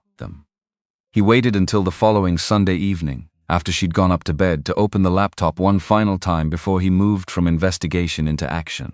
He wasn't looking for anything new. He thought by then, that he already had everything he needed: the forged signature, the message thread, the trust amendment, Shirley's own words recorded in his notes at But some old habit, the same one that made him double-check a manifest even after the count had already come back clean, sent him back into the shared travel rewards account he hadn't opened since the morning at gate B14. He half expected to find it untouched. Instead, he found an active booking sitting right there under upcoming trips, the Lantern and Moss again. Same resort, same room category, different dates, a Thursday through Saturday just 5 weeks out, booked using the very account she'd locked of the morning. She left him standing at that gate. He sat looking at the confirmation number for a long moment, feeling something harden in his chest that wasn't quite anger anymore. Anger would have been easier, would have burned off faster. This was steadier than that. This was the particular, settled cold of a man who has just watched someone confirm, without any awareness she was being watched, that nothing about what happened in Alabama had taught her anything at all. He didn't cancel the booking that night.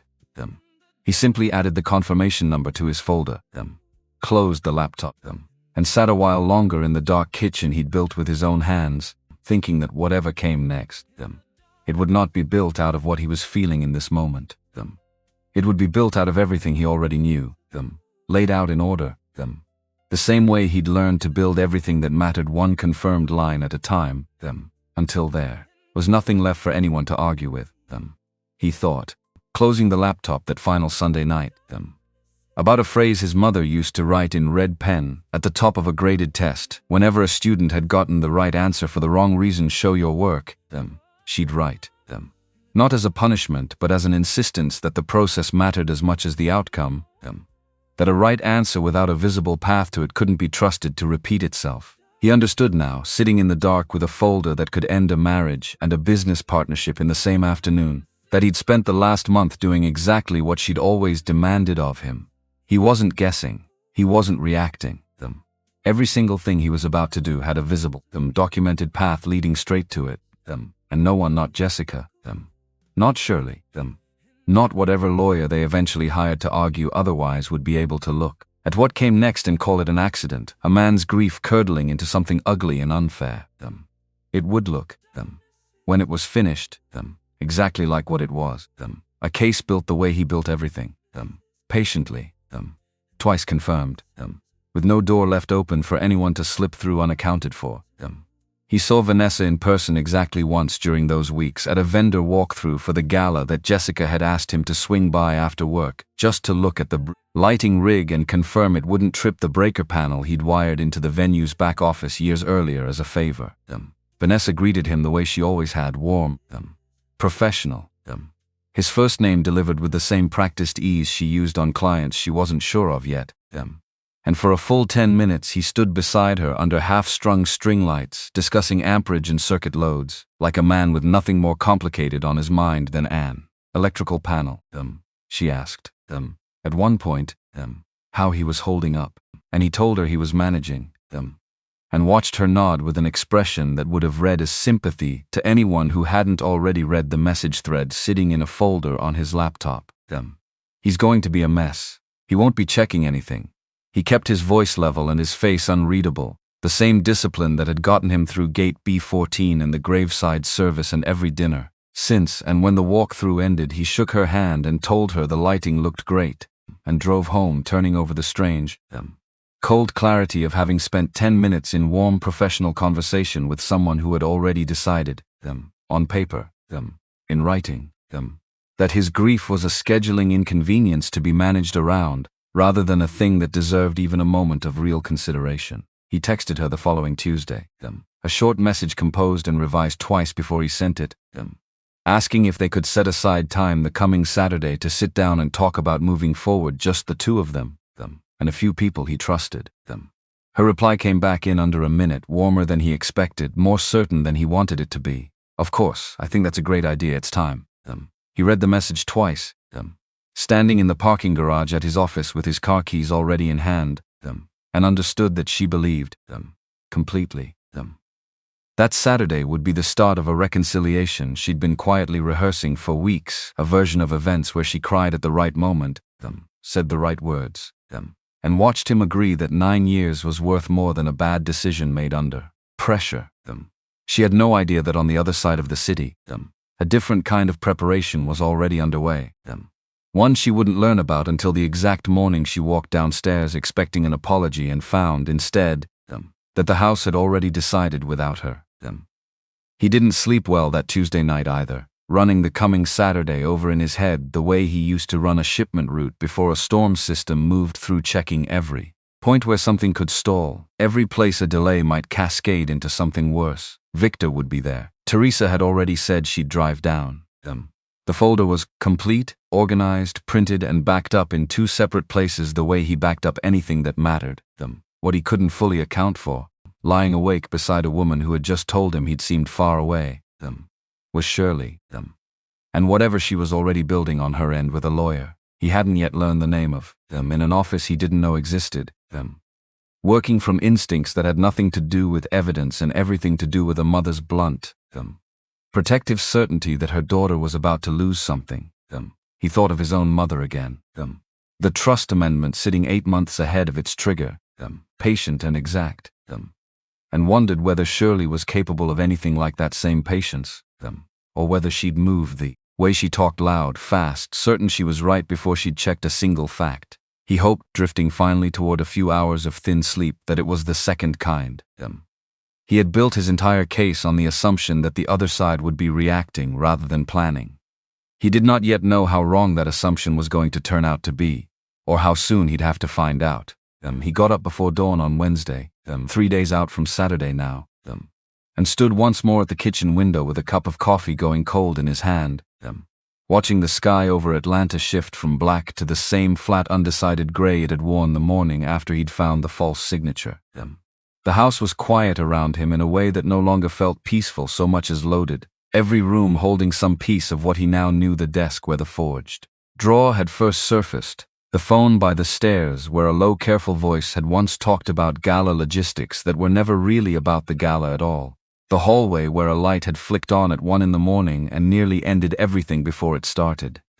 He thought of his mother's claws, satisfied the moment Jessica made that call at the gate, sitting dormant this whole time like a seed waiting on the right season, and he thought of Victor's warning about a fight that might not stay as clean as the paperwork made it look.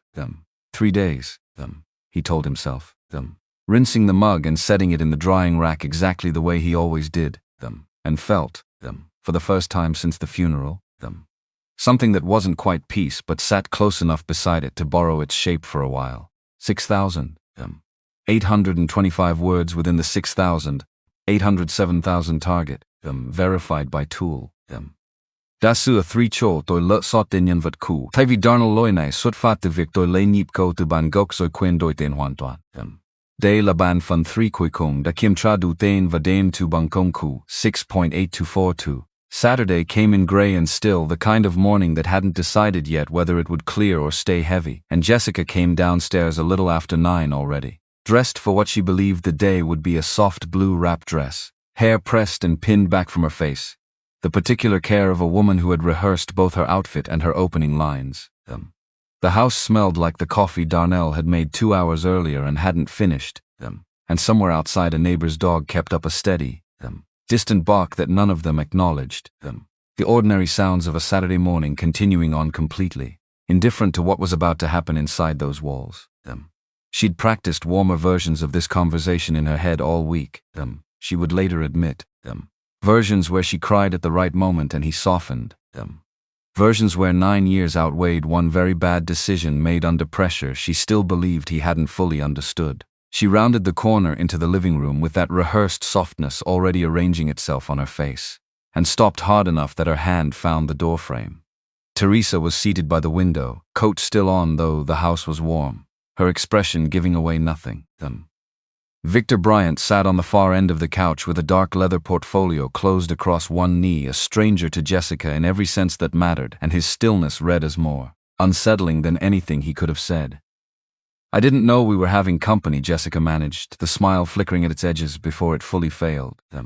"Sit down," Donald told her, standing near the fireplace with his hands loose at his sides, and something in his voice level, unhurried, carrying none of the exhaustion she'd grown used to over the past month, made her sit without another word. He didn't raise his voice once through any of it. He told it the way he ran a logistics report at work, sequenced, nothing skipped. Starting with the boarding line at gate B14 and the exact moment her voice had come through the phone, already certain, already finished deciding. He told her about the locked account, the hours in an airport chair, the drive through the Alabama night with no music and no calls, the sunrise at the cemetery where he'd stood alone over fresh-turned earth while the last of the mourners walked back to their cars. Jessica opened her mouth twice in that first stretch. Both times he simply kept going, and both times she closed it again, some instinct in her recognizing that this version of her husband was not one that responded to interruption.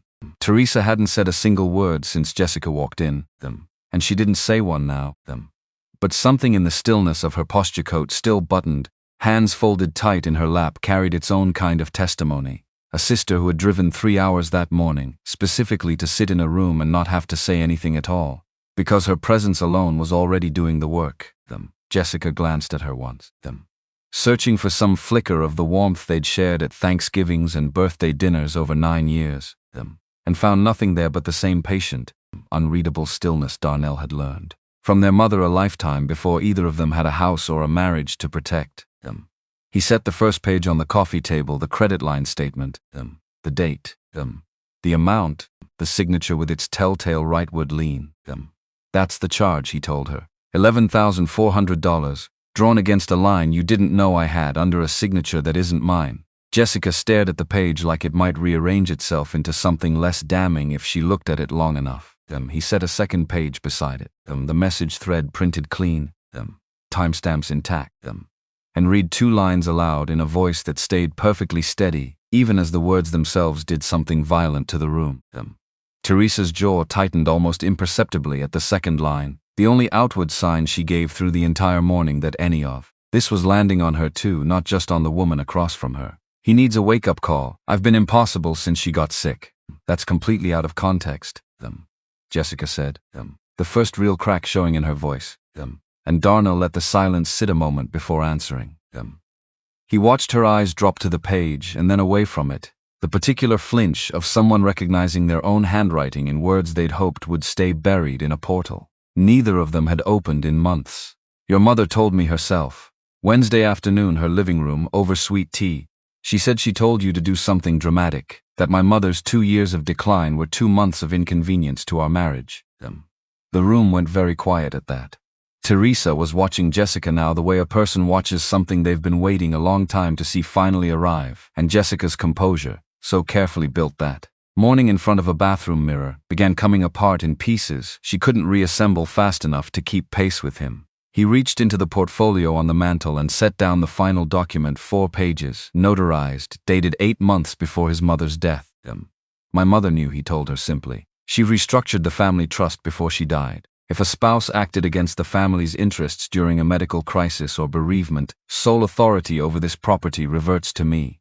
That clause triggered the morning you canceled my flight. You've been living in my house since then. Jessica stood up fast enough that the coffee mug on the side table rattled. Darnell, I'm not finished, he said. And she sat back down without deciding to. The way a body sometimes obeys before the mind agrees to it. You canceled my flight, he continued, quiet and level, to teach me priorities. He let that land a full second before he finished it. So I canceled yours. He told her what had already happened before she'd come downstairs that morning. Her authorized user status on the business credit line revoked at 9, the retreat booking cancelled at 9:15, using the very account she'd once locked him out of. Her spousal health coverage set to terminate concurrent. With a divorce filing Victor would submit Monday morning. And the house had been handled for weeks. Victor had filed the necessary notice with the trustee's office 3 days earlier, quietly, the paperwork already accepted and stamped before Jessica had even picked out the dress she'd worn downstairs that morning. Her face moved through 3 expressions in under a minute, each one arriving before the last had finished leaving. First tears, real or close enough to it that he couldn't tell the difference and had stopped needing to. I made a mistake, she said, voice cracking on cue and somehow still landing a half-beat too rehearsed. I panicked. I was scared you were pulling away, and I made a terrible decision that doesn't mean you throw away 9 years. You made the decision, he told her. You also made a second one to change the password, and a third one to charge the retreat the same day. Those aren't panic, those are plans. When the tears didn't move him, she tried anger instead, her voice going flat and hard in a register he recognized from the phone call at gate B14. You want to blow up this whole marriage because your mother died? You're grieving, you're not thinking straight. I'm not grieving right now, he answered, and something in the stillness of his voice made even Teresa look up from her hands. Right now, I'm being exact. The word landed and stayed there. And Jessica seemed, for the first time all morning, to understand that whatever version of this conversation she'd rehearsed in the mirror that week had already stopped being the one actually happening. He nodded once toward Victor, who rose without a word, crossed the room, and set the filing papers on the table beside everything else already laid out there, the credit statement, the message thread, the trust amendment, and now the divorce petition itself. 4 documents arranged in a row like a manifest nobody could argue with because every line of it had already been confirmed twice. The rest of it is already in motion elsewhere, Darnell told her, picking his keys up off the mantel. Victor will walk you through the timeline. He didn't wait to watch her read it. He simply walked out through his own front door into a morning that had finally decided, somewhere in the last hour, to clear them. Teresa caught up with him in the driveway before he reached his car, her arms crossing tight against the morning chill, and for a moment neither of them said anything at all, just stood there in the thin sunlight, like 2 people who'd survived something together without fully agreeing on what to call it. You okay? She finally asked. And he told her the truth, which was that he didn't know yet, that some part of the last hour still hadn't caught up with the rest of him. She reached out and squeezed his forearm once, the same gesture she'd used at their mother's graveside, and told him she was proud of him, not for winning, she clarified, but for saying every word of it without raising his voice once. Mama would have liked that part best, she added, and got into her own car without waiting for him to answer, because some things didn't need an answer, only acknowledgement. The event planning office sat on the 3rd floor of a glass building off Peachtree, the kind of place that looked expensive, mostly because of good lighting and a strong Wi-Fi signal, and Darnell had been there a dozen times over 6 years, helping pick out the reception chairs, setting up the billing software himself the year the company had outgrown its first spreadsheet. Vanessa was behind the reception counter when he pushed through the frosted glass door, coffee mug in hand, the careful smile she wore for clients. She wasn't quite sure of already sliding into place before she'd even fully registered who'd walked in. Darnell, I heard about yesterday. I imagine there's a lot to. He didn't let her finish. Sit down, Vanessa. She sat at the small table by the window, and he slid the printed message across it without ceremony. Watched her read the words she'd typed months earlier as though hoping, the way Jessica had hoped, that they might mean something different on paper than they had in the moment she'd sent them. "That's your message," he told her. Timestamped 7:43 the morning my mother was buried. "He needs a wake-up call. We'll charge the trip to the business account. It won't show on the joint, your words." She set the page down carefully, like it might tear if she moved too fast. "Darnell, I was trying to support my business partner. Whatever Jessica decided to do was her call." "You didn't just support her," he answered. "You arranged the cover." He slid the second page across, the company card statement, the retreat booking timestamped to the exact hour. "You put her trip on the business account so I wouldn't see it. That's not moral support. That's fraud." The words sat between them a long moment before Vanessa's composure cracked at its edges, her hands moving restlessly around the coffee mug. "That's a strong word," she said. "It's the correct one," he told her, folding the pages back into his portfolio. "I spoke with the business insurer yesterday morning.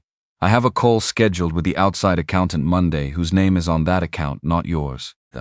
You're being named formally in the fraud claim alongside Jessica, and that claim goes to your shared client base too, since several of them are contacts on your own business registration." He stood, buttoned his jacket, and looked at her a moment longer than felt strictly necessary. "You built this business on other people's trust," he said. "You should have been more careful with whose." He left her sitting at the small table by the window, the printed pages spread out in front of her like an exam she hadn't studied for and couldn't retake, and didn't look back before the frosted glass door swung shut behind him. In the elevator down, he caught his own reflection in the polished steel doors and was struck by how ordinary he looked, not triumphant, not shaking, just a man in a gray jacket riding down 3 floors on an unremarkable Saturday afternoon, and he understood, watching that reflection, that this was probably closer to what justice actually looked like most of the time. Not a scene. Just a series of quiet rooms where the truth finally got said out loud to the people who'd spent months hoping it never would. He drove to Decatur that same afternoon, past the rose bushes and the welcome mat that still read blessed in the same faded gold script, and this time he didn't cross the threshold at all. Shirley opened the door before he'd finished knocking. Must have seen his car from the front window, her expression already arranging itself into the particular warmth she deployed when she sensed trouble coming.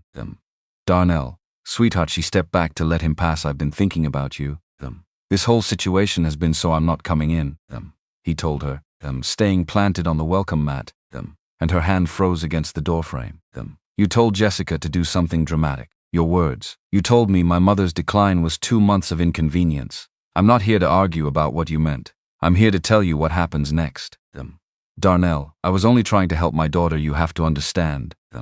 A mother, I understand exactly what you did," he said, cutting through it clean. "You're not welcome at the house. Not now, not after the filing, not in any capacity connected to my mother's estate. If you contact Teresa, she'll refer you to my attorney. That's not a threat. That's the boundary, and it's permanent."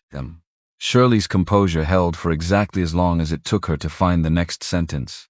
And when she spoke again, her voice had dropped the warmth entirely, replaced by something flatter and more calculating that Darnell suspected was closer to who she actually was. Underneath 63 years of practiced sweetness, Shirley's eyes filled, her voice going soft and wounded in a register that had probably worked on other people for 63 years.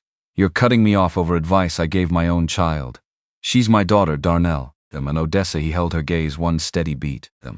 "Her name was Catherine," he corrected. "And I drove through the night and stood at her grave alone at sunrise. I think you already know the difference between that and a phone call before 10 every morning." Shirley didn't answer. He stepped back off the mat and walked to his car without looking back, and drove home through a city that had finally, somewhere over the course of that single Saturday, stopped feeling like a place his old life still lived. Teresa called him that evening, checking in the way she'd taken to doing every few days since the burial, and he told her about Shirley in the same flat, sequenced way he'd told everyone everything for the past month. There was a pause on her end long enough that he thought the call might have dropped. "Good," she finally said, her voice harder than he'd heard it in years. "Mama used to say some people only understand a door once it's already shut in their face. I think Shirley just found out which kind she is." He asked how she was holding up, and Teresa admitted, quieter now, that some nights she still reached for the phone to call their mother, before remembering there was no one left on the other end of that particular number, and that grief kept ambushing her in ordinary moments, the cereal aisle, a rerun of a show their mother used to watch, a stranger's laugh that landed the wrong way. He told her he understood completely, and meant it more than he'd meant almost anything he'd said out loud in weeks. And for a few minutes neither of them talked about lawyers or trusts or anything at all except their mother, the ordinary parts of her, the way she used to hum while she cooked and never once got the tune right. Jessica moved her things out over the following week, in stages, while he was at work, an arrangement Victor had suggested to keep things clean, and Darnell had agreed to, mostly because he didn't trust himself yet to watch it happen in real time. He came home one evening to find the closet on her side of the bedroom half emptied, hangers spaced out where dresses used to crowd them, and stood in the doorway a long moment feeling less grief than a strange hollow kind of quiet, the sound a house makes once it's finally stopped holding its breath. She left a note on the kitchen counter the last day, 4 sentences he read twice and then folded once and put in a drawer rather than the trash. Not because he needed to keep it, but because throwing it away too quickly felt like a decision he wasn't ready to make yet. "I'm sorry it ended this way," it read. "I don't expect you to believe that. I hope you find whatever peace you're looking for."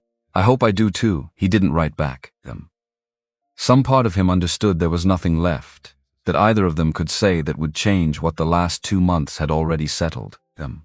The letter arrived 9 days later, on a Monday morning he'd almost let himself believe had settled into something ordinary: coffee made, a shipment, schedule reviewed before 8.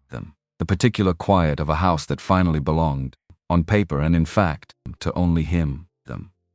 Victor called before Darnell had made it out of his driveway, his voice carrying none of its usual measured calm. "Shirley's retained Lorraine Mitchell," he said. "They've filed formally, contesting the validity of the trust amendment. Their argument is straightforward. And it's the one I warned you about, that your mother wasn't of sound mind when she signed it, given how advanced her illness already was by that point. If the trustee agrees, the clause gets set aside entirely, and the house goes back to being treated as marital property in the divorce. Everything else you have still stands. The house is the only thing actually at risk."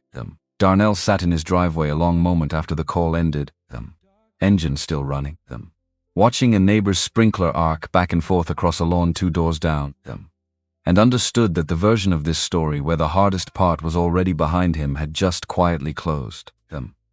He thought of his mother's careful, patient handwriting on the outside of that envelope for Darnell, eventually, and wondered whether she'd anticipated even this, whether some version of her, sitting at that roll-top desk 8 months before her death, had already known a fight like this one might come and built the amendment strong enough to survive it anyway.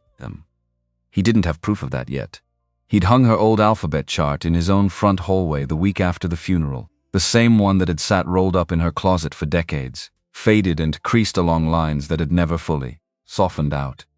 And some mornings now, walking past it on his way out the door, he found himself reading it top to bottom out of pure habit, the way he used to as a boy sent to stand in the hallway for talking during her class. It felt less like decoration than instruction, hanging there a reminder, every single morning, that the right answer only counted if you could show your work behind it, and that he still had work left to show. He had 3 weeks to find some. He didn't sleep well through most of those 3 weeks, and the night before the hearing was the worst of them.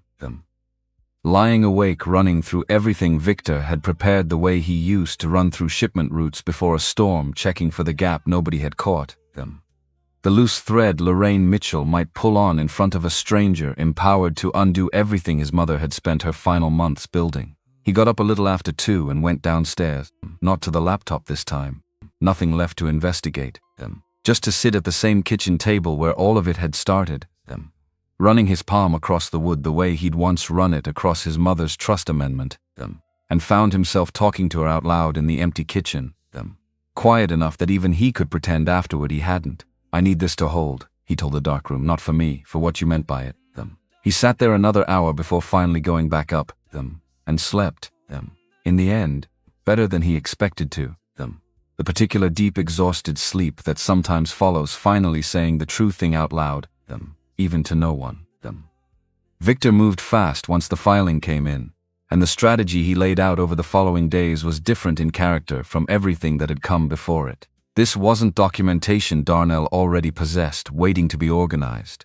This required going back to people who had known his mother in her final months, and asking them to formalize what they already understood informally. The first call went to Dr. Patricia Simmons, his mother's treating physician for the last 2 years of her illness, who confirmed without hesitation that she had performed a full cognitive competency evaluation exactly 1 week before. The date on the trust amendment, standard practice for any patient of that age executing significant legal documents, and that the results had shown no impairment whatsoever.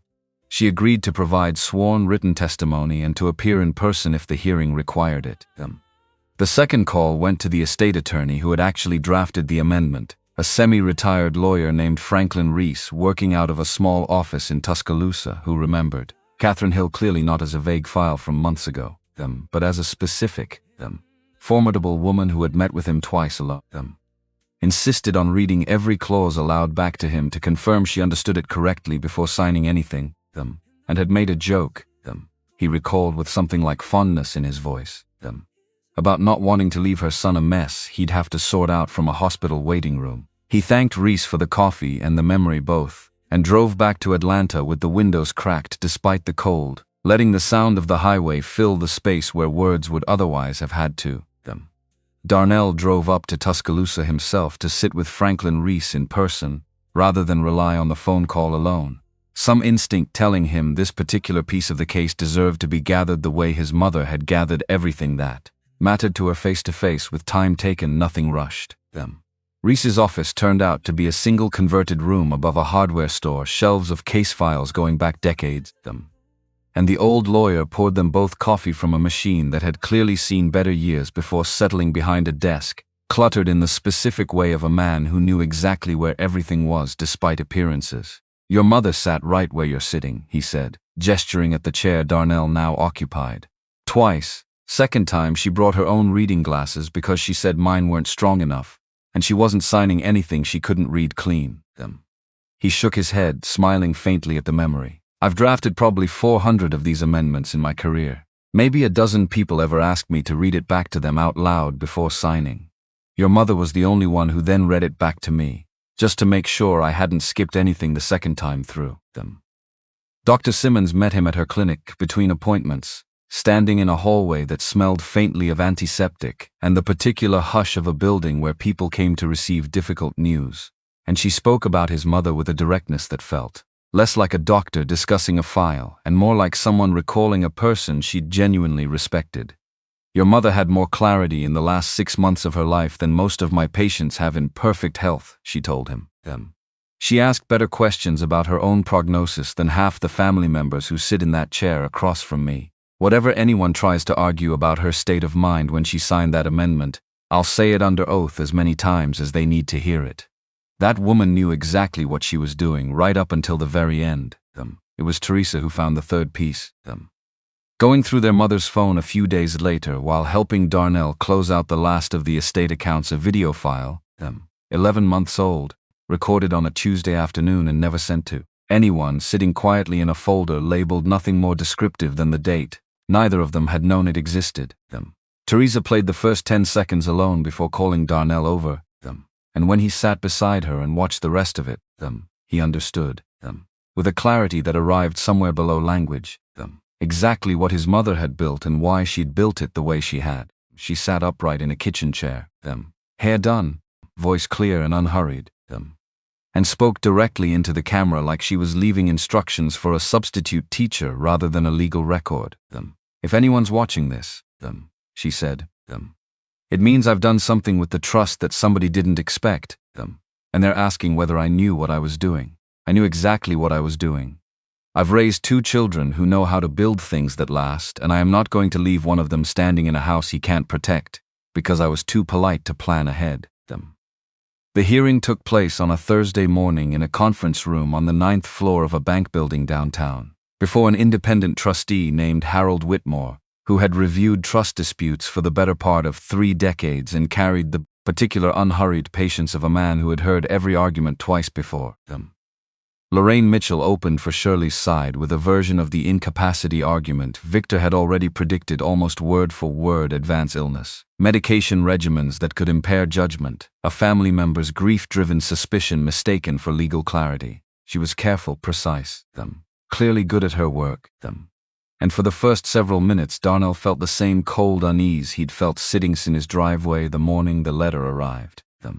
The conference room itself was unremarkable in a way that felt almost deliberate. No windows, a long table, a pitcher of water nobody touched. The kind of room built specifically to strip drama out of decisions that carried enormous weight anyway. Whitmore sat at the head of it in a gray cardigan rather than a suit, reading glasses pushed low on his nose, and made a point early on of telling both sides he'd read every page of the submitted record twice before either party had said a single word aloud, which struck Darnell less as reassurance and more as a simple statement of how a man like that had lasted 3 decades doing this kind of work without losing his own patience. Lorraine Mitchell pressed harder once Dr. Simmons's evaluation had been entered into the record, asking whether cognitive testing administered a full week before a signing could truly account for a patient's state of mind on the actual day in question, whether pain medication dosages might have shifted in the intervening days, whether it was possible, even likely, that a dying woman under that kind of physical strain might have signed something she didn't fully absorb simply to avoid conflict with an attorney she respected. It was a fair question, delivered without theatrics, and for a moment Darnell watched it land somewhere in the room the way a genuinely good argument does, quiet and unhurried and hard to dismiss outright. Dr. Simmons answered it without flinching. I documented her medication regimen precisely because I anticipated a challenge like this one, she said. There were no dosage changes in the 10 days surrounding the signing. And in my professional opinion, having treated her for 2 years, Catherine Hill was constitutionally incapable of signing something to avoid conflict. If anything, my concern was always the opposite. Franklin Reese, appearing by video link from his cluttered office above the hardware store, added the detail that closed whatever gap remained. I don't just have my memory of those meetings, he said. I have contemporaneous notes from both sessions time-stamped describing her specific questions about the clause in dispute. She asked me directly what would happen if her son's spouse simply filed for divorce under ordinary circumstances, with no triggering event at all, whether the clause would still apply. I told her no, it wouldn't. She said good, that wasn't what she wanted to protect against. She wanted to protect against exactly what happened. Lorraine Mitchell had no further questions after that. Victor answered in order, the same sequenced calm Darnell recognized from his own kitchen table months earlier. Dr. Simmons's written evaluation went in first, time-stamped 1 week before signing, showing full cognitive capacity with no qualification. Franklin Reese's sworn statement followed, detailing 2 separate private meetings and a signing process deliberately built to withstand exactly this kind of challenge. And then last, Victor asked permission to play a video. Whitmore nodded once, and the room went silent in a way conference rooms rarely do, and Catherine Hill's voice filled the space steady, unhurried, entirely her own for the first time in front of anyone outside her own family. I am not going to leave one of them standing in a house he can't protect because I was too polite to plan ahead. Lorraine Mitchell didn't object. There was, Darnell understood, watching her face, nothing left to object to. Whitmore took 11 minutes to rule, reading his own notes back to himself in a low voice before looking up. The amendment stands, he said, its validity fully affirmed, the contest dismissed. The House, and every decision attached to it, belongs to Donald Cooper, permanently, without further challenge from any party present in this room. Darnell felt the words land somewhere lower than his chest, somewhere closer to relief than victory, and beside him Victor exhaled for what might have been the first time in 3 weeks. Lorraine Mitchell gathered her papers without ceremony, and on her way past their table she paused just long enough to say quietly, not unkindly, that she'd argued cases like this before and lost most of them, and that in her experience the ones she lost were usually the ones where the person being challenged had actually done the work right the first time. It wasn't quite an apology, it wasn't meant to be one. Darnell only nodded, and watched her go, and understood that even the person paid to fight against his mother's wishes had recognized, somewhere in that room, exactly what she'd been up against. He didn't go straight home that evening. He drove instead to a stretch of quiet road along the river, pulled off onto the shoulder the way he had once before outside Anniston, and sat there with the engine off as the sky went orange and then gray above the water. He hadn't let himself feel any of it fully since the funeral, not the win, not the loss underneath the win, not the specific, Complicated grief of finally having proof that his mother had spent her last conscious months building him a door out of a life that was already quietly ending around him. He put his forehead against the steering wheel the way he had that first night on I-20, and this time he let it run longer than 5 minutes, because there was no highway waiting on the other side of it, no funeral to reach by morning, nothing left that required him to be steady before he'd finished being human. When it passed, he sat up, wiped his face, and drove home slower than he needed to, letting the evening take whatever time it wanted. He told Monica Reed about the ruling the following Monday, mostly because she'd asked, direct as ever, how the whole mess had finally settled. She listened to the short version without interrupting, then nodded once, the closest thing to ceremony she ever offered anyone. Sounds like you ran it the way you run everything else, she said, documented, no loose ends. He told her that was more or less exactly what his mother would have said, and Monica allowed herself something almost like a smile before turning the conversation back to a shipment delay out of Savannah, because some things, she seemed to believe, deserved exactly one sentence of acknowledgement and no more. 6 months later, the grass had grown back over the disturbed earth at the edge of the old homestead property, filled in now so completely that the mound had settled flat, indistinguishable from the ground around it except to someone who already knew exactly where to look. Teresa had arranged 6 folding chairs under the oak the evening before. No program, no printed order of service, just Reverend Raymond Harris standing with his worn Bible and the same unhurried voice he'd used at the first service, the one Darnell had missed entirely. She was a woman who planned ahead, the Reverend said, not because she was afraid of what was coming, but because she loved the people she was leaving behind, and wanted them to be all right.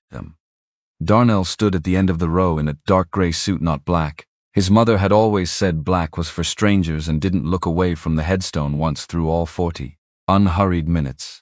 His promotion had come through the previous November, Senior Director of Regional Operations, delivered by Monica Reed in a single sentence that had stayed with him longer than the title itself. You're the one who always has documentation when no one else does. That's worth something here. He hadn't thought of Jessica in that moment, hadn't wanted to, and the surprise of that absence had told him something true about how far the last 6 months had actually carried him. He heard about her only twice after the hearing, both times secondhand. Mentioned the way people mention whether the company dissolved not long after the fraud claim became public, and she was working event coordination now for a mid-tier catering outfit, the kind of vendor she used to speak to from the other side of a contract. It wasn't cruelty that had put her there. It was simply consequence running its course the way consequence runs when nobody intervenes to soften it. Surely he heard about even less often, and only once directly, a stiff, formal note that arrived through Victor's office rather than any personal channel, informing him she would not be attending any family gatherings going forward and wished him well in his endeavors, language so carefully lawyered that he suspected Lorraine Mitchell herself had drafted it. He didn't respond to that one either. Some doors, as once closed properly, didn't need to be revisited to confirm they'd stayed shut. He'd repainted the kitchen that spring, a pale gray blue he'd picked out alone on a Saturday afternoon with no one's opinion to weigh against his own, and replaced the countertops the following month. Small changes that added up to something larger than either alone a house slowly, stopping being a museum of a marriage and starting to simply be his. He hadn't dated. He wasn't avoiding it exactly. Just hadn't felt the particular kind of readiness people described when they talked about moving on. And some part of him suspected that readiness, when it eventually came, would announce itself the way most things in his life did, quietly, without much warning, and he'd recognize it the moment it arrived, the same way he'd learned to recognize everything else that mattered. Teresa visited most months now, staying in the guest room that used to be an office, and the two of them had fallen into an easy rhythm neither had managed as adults before Sunday phone calls that ran long, a running joke about who made better cornbread, an unspoken agreement to keep their mother's recipe box exactly as she'd left it, index cards yellowed and stained, rather than transcribing it into something cleaner and less alive. When the small gathering thinned and the voices from the house behind him settled into low murmurs through the windows, Darnell crossed the wet grass alone and crouched in front of the gray granite headstone, small flowers carved into its corners, the name cut clean and precise the way his mother had lived. I'm in the house, he told her, resting his forearms on his knees. Your house, no debt on it. Trust held exactly the way you built it. Victor says it's airtight, and I believe him now more than I did the day he first told me so. He paused, watching a branch shift overhead and drop a few dead leaves onto the fresh-cut grass between them. I was angry at you for a while, he admitted. Not at you exactly. At the idea of you. I thought patience was just something people said when they didn't have a better answer yet. Something you said to keep the peace. He shook his head slowly. But you weren't keeping the peace, you were building them. Quietly the whole time, and nobody saw it coming except you. That's not weakness, he said, quiet enough that even the wind barely carried it past the oak. That's precision. He stayed crouched there another minute. Hands still. Breathing even. Teresa found him there a few minutes later. Having slipped out of the house once she noticed how long he'd been gone, and crouched down beside him without a word. The two of them quiet together in front of a headstone. Neither had fully believed they'd need this soon when their mother first got sick. You know she'd tell you to stop crouching in wet grass in a good suit, Teresa finally said, and he laughed, short and real, the first genuine laugh either of them could remember sharing at that particular spot in the ground, Probably, he agreed. She'd also tell me I'm running behind schedule if I don't get back inside before that ham dries out. Teresa smiled and helped him up, brushing a stray leaf from his shoulder the way their mother used to fuss over both of them before church, and for a moment, standing there together under the old oak with the light going soft and gold behind the house, it felt less like an ending than like something their mother had simply always intended. Two of her children, still standing, still building, exactly the way she'd raised them to. They walked back together across the wetter grass, unhurried, the porch light already on against the coming dark, and Darnell understood, with the same quiet certainty that had carried him through every hard room of the past 6 months, that whatever came next, he would meet it the same way he'd met all of it twice confirmed, unafraid, already thinking, the way he always thought, about what needed building next. The porch light stayed on behind them a long while after they'd both gone inside, burning quietly over an empty yard, the way it would keep doing every evening from here on, whether anyone was still standing under it or not.